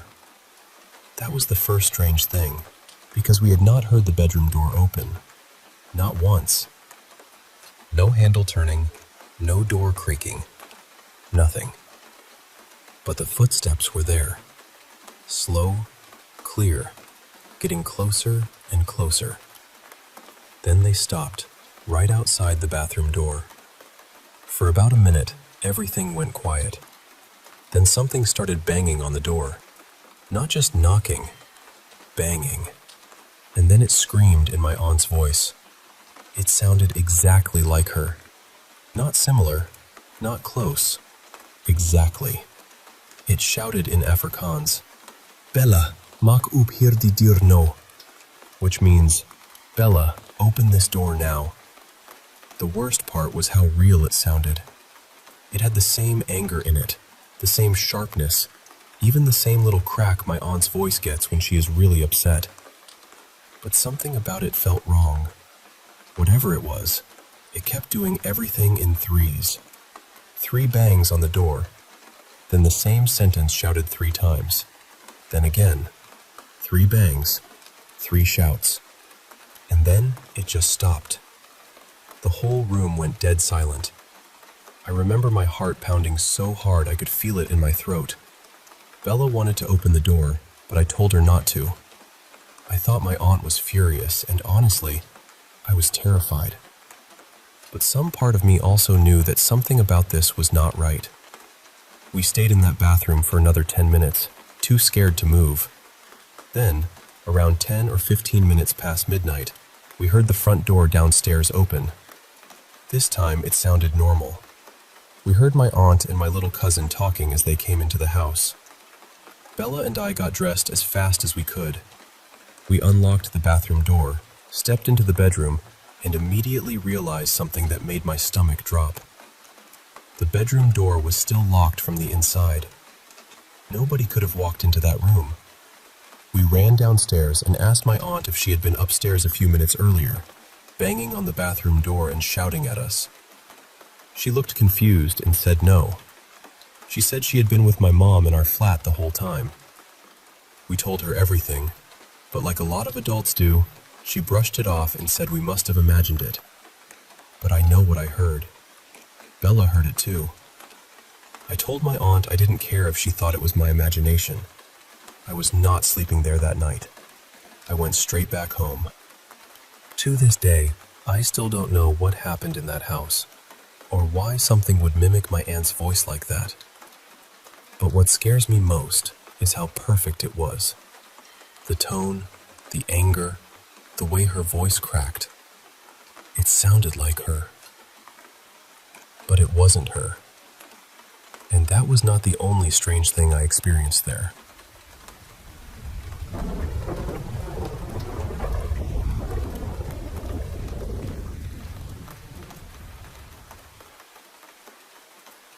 I want to tell you about something that happened to a friend of mine years ago. This wasn't something that happened to me personally, but I've known her long enough to say this.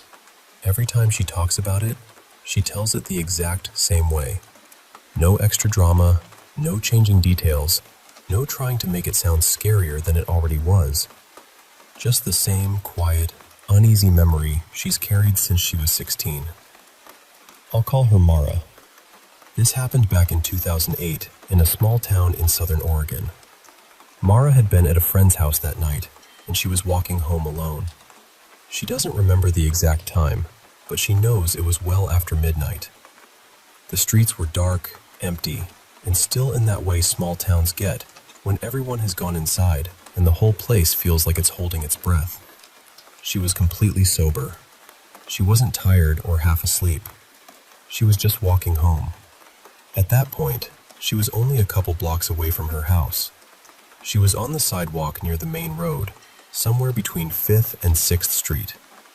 Her house was over on 7th, so she was close enough to probably already be thinking about getting inside, changing clothes, and going to bed.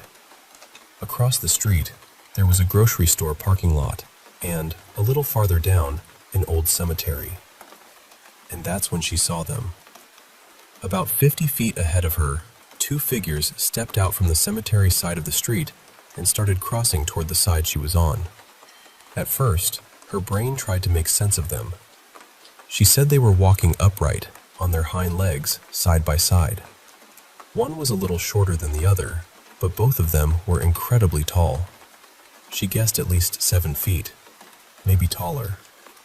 They were hunched over, thin in a way that didn't look natural, with long limbs and narrow bodies. Her first thought was that they looked almost like deer walking upright, but there was no fur. Their skin looked dark gray, maybe ashy, and smooth from what she could tell in the streetlight. Their arms were held close to their bodies, bent awkwardly at the elbows and wrists, almost like the way people joke about a T-Rex holding its arms. But the strange part was how long those arms were. Their hands hung much farther down than they should have, nearly as long as their legs. She doesn't remember seeing tails. When I asked if they had hooves, she said she thinks they might have, but she can't say that part for certain. What she does remember clearly is that they made no sound, no footsteps, no scraping on the road, nothing. They just crossed the street in silence. I asked her if they had antlers, or if maybe their faces looked like deer, because part of me was trying to find some normal explanation for it. Like maybe they were sick animals, or some kind of strange trick of the light. But she said no. No antlers, no deer-shaped heads, nothing animal-like in the face. Their faces, she said, were closer to human. Not exactly human, not right, but human enough that it made the whole thing worse. The features were there, just slightly wrong, like something had copied a person from memory and missed a few important details. Mara froze the moment she saw them. She said she couldn't move at first. She just stood there on the sidewalk, watching these two tall, bent figures cross the empty street together. And the strangest thing was how calm they seemed. They didn't run. They didn't look around. They didn't seem startled. They didn't even seem to notice her. Or, if they did, they gave no sign of it. She said they moved almost casually, like two people out for a quiet walk at night. That part always unsettles me. They crossed onto her side of the road and continued down 6th Street, side by side. Mara watched them pass the first house, and then they slipped out of view.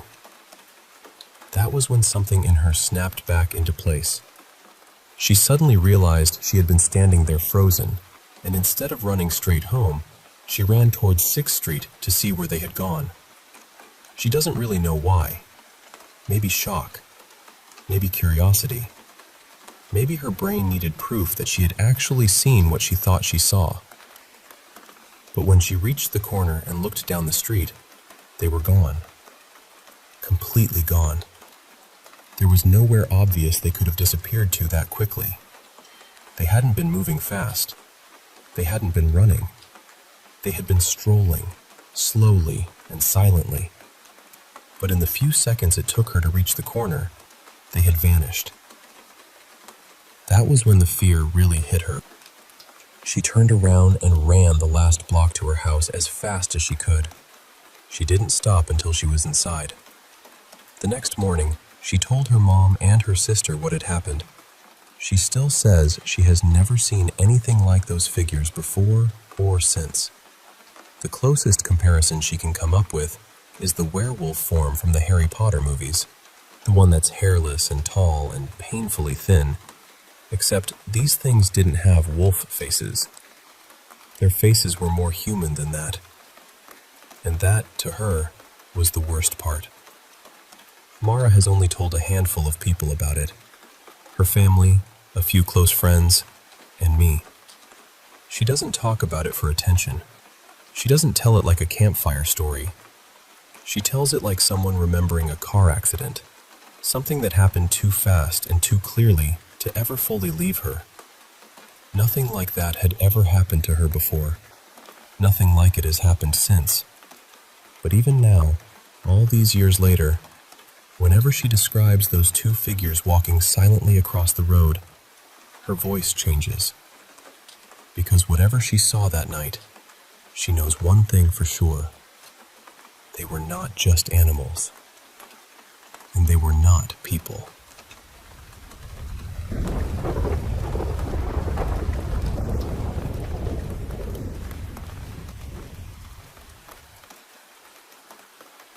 Hi. I'm sharing this because my family and I still don't really know what to make of it. Something very strange happened to my dad, Daniel, just last night while he was driving home from Austria. It was late, somewhere between 2 and 4 in the morning. He was taking a route he knows well, the same one he's driven many times before. He doesn't drink, he wasn't tired, and according to him, he was fully awake and focused on the road. The drive was completely normal at first. Then, when he was maybe 70 or 80 kilometers away from the town he usually uses as a checkpoint, he noticed something in the rearview mirror. A bright light. At first he thought it might be a motorcycle behind him, maybe 400 or 500 meters back. But almost right away, something about it felt wrong. The light wasn't behaving like headlights. It didn't sway naturally, didn't drift, didn't move the way another vehicle should. When my dad eased the car slightly to the left, the light moved left at the exact same moment. Not a second later, not gradually, exactly with him. He kept driving, trying to stay calm, but over the next several dozen kilometers, the light kept appearing and disappearing. He said it didn't look like someone switching headlights on and off. It was more abrupt than that. Almost like the light was being erased from the road and then placed back again. It flashed a few times behind him, vanished, then later appeared much closer. This time it was maybe 200 meters back. Again, it blinked in and out. Then it was gone. For a while, everything seemed normal again. The road was quiet. The sky was still dark. My dad thought maybe it was over, or maybe he had misunderstood what he'd seen. Then the light appeared in front of him. Very close. He thinks it was only about 10 or 20 meters away. He slammed the brakes and stopped the car. The light stopped too. It didn't move. It didn't come closer. It just stayed there in front of him. He told us he sat there for a moment, trying to understand what he was looking at. He couldn't see a car around it. No body shape, no reflection, no outline. Just the light. Eventually, he started driving again. He decided to move into the left lane, thinking he could pass around it. But the moment he turned left, the light turned left too. Perfectly in sync with him. He said that was the part that truly frightened him. He kept going anyway, stayed in the left lane for a short stretch, then moved back to the right. The light showed up again, farther away now. At first, he thought it looked like two lights close together, but after staring at it longer, he said it seemed more like four. The farther he drove, the farther away it became, until finally it disappeared again. He drove quietly for a while after that. Then it came back one more time. This time, it was ahead of him, maybe 300 meters away, and it looked like it was coming straight toward him at high speed. He honestly thought he was about to crash into whatever it was. He turned on his high beams. Usually, when he does that, the road lights up far ahead. He can see signs, trees, rails, anything in front of him. But this time, he couldn't see anything around the light at all. It wasn't illuminating the road. It wasn't casting light on the surroundings. He said it felt like the light was somehow stuck in his vision, but still real at the same time. When his high beams came on, the light started moving farther and farther away from him until it finally disappeared. By the time he reached the town he was aiming for, the sky was beginning to brighten. After that, he didn't see it again for the rest of the trip. I know how strange this sounds, I really do. What worries us most is not only what he saw, but how he sounded when he told us about it. My dad is 67, and he has never spoken the way he did this morning. He was stuttering, speaking slowly, and some of his words seemed to fade before he finished them. My mom and I both noticed it immediately.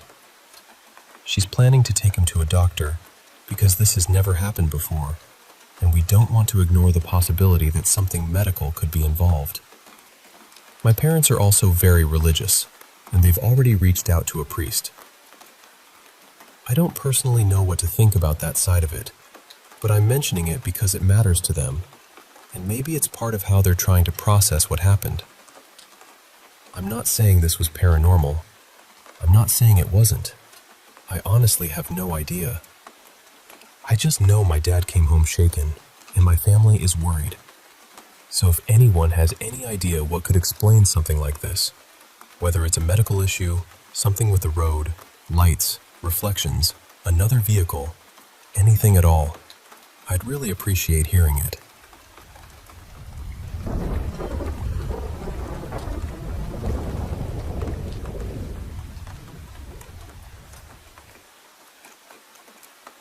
Honestly, I still don't know what we saw out there.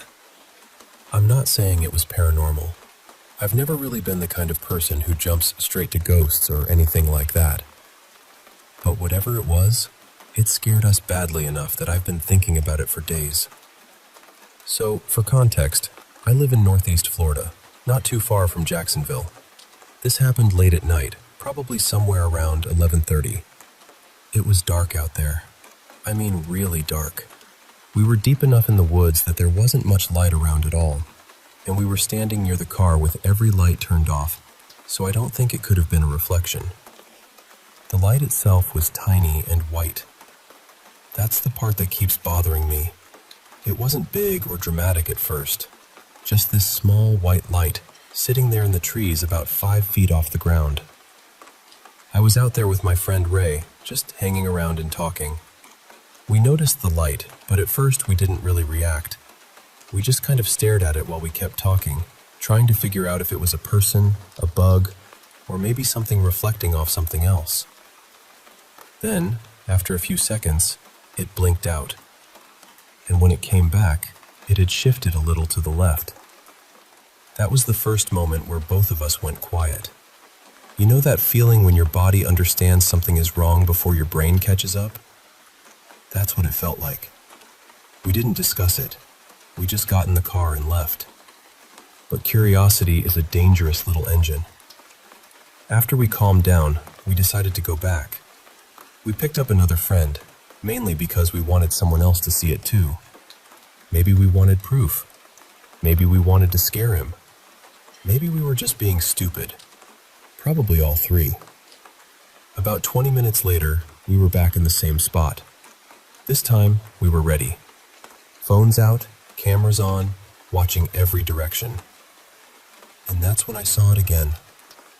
Only this time, it wasn't just sitting there. It looked like it was coming from deeper in the woods, blinking on and off as it moved closer. Each time it flashed, it seemed nearer than before. Then it got close enough that it felt like it was right beside us. And suddenly it flashed way brighter than before. The closest way I can describe it is like someone shining a tiny laser straight at you, except there was no person there, no beam, no sound. Just that sharp white flash, right near us. We screamed, got back in the car, and drove off again. Now, I know coming back a third time sounds ridiculous. Believe me, I know. But once we were away from it, that same curiosity started creeping back in. We kept saying we needed to understand what it was. We told ourselves we'd stay calm this time and actually observe it. So we went back. For a while, nothing happened. Maybe 10 minutes passed. Then the light returned, moving through the woods again. It flashed near us like before, but this time we didn't leave right away. It gave off 3 or 4 flashes while staying mostly in one place. Then it started moving around more, almost like a flying insect, but the flashes were still too bright and too strange. It didn't move the way I expected a normal bug to move, and it still wouldn't show up on camera, no matter how obvious it looked to our eyes. We watched it for maybe 2 minutes before we finally decided we'd seen enough. I've tried to find a normal explanation. I really have. I've looked up insects, reflections, camera effects, swamp gas, everything I could think of. Maybe there is a scientific answer, and honestly, I'd prefer that. I'd rather feel silly than feel like something out there was watching us. But I still can't find anything that matches exactly what we saw. All I know is this. There was a small white light in those woods. It moved closer each time it blinked. It flashed right next to us, and none of our cameras picked up a thing.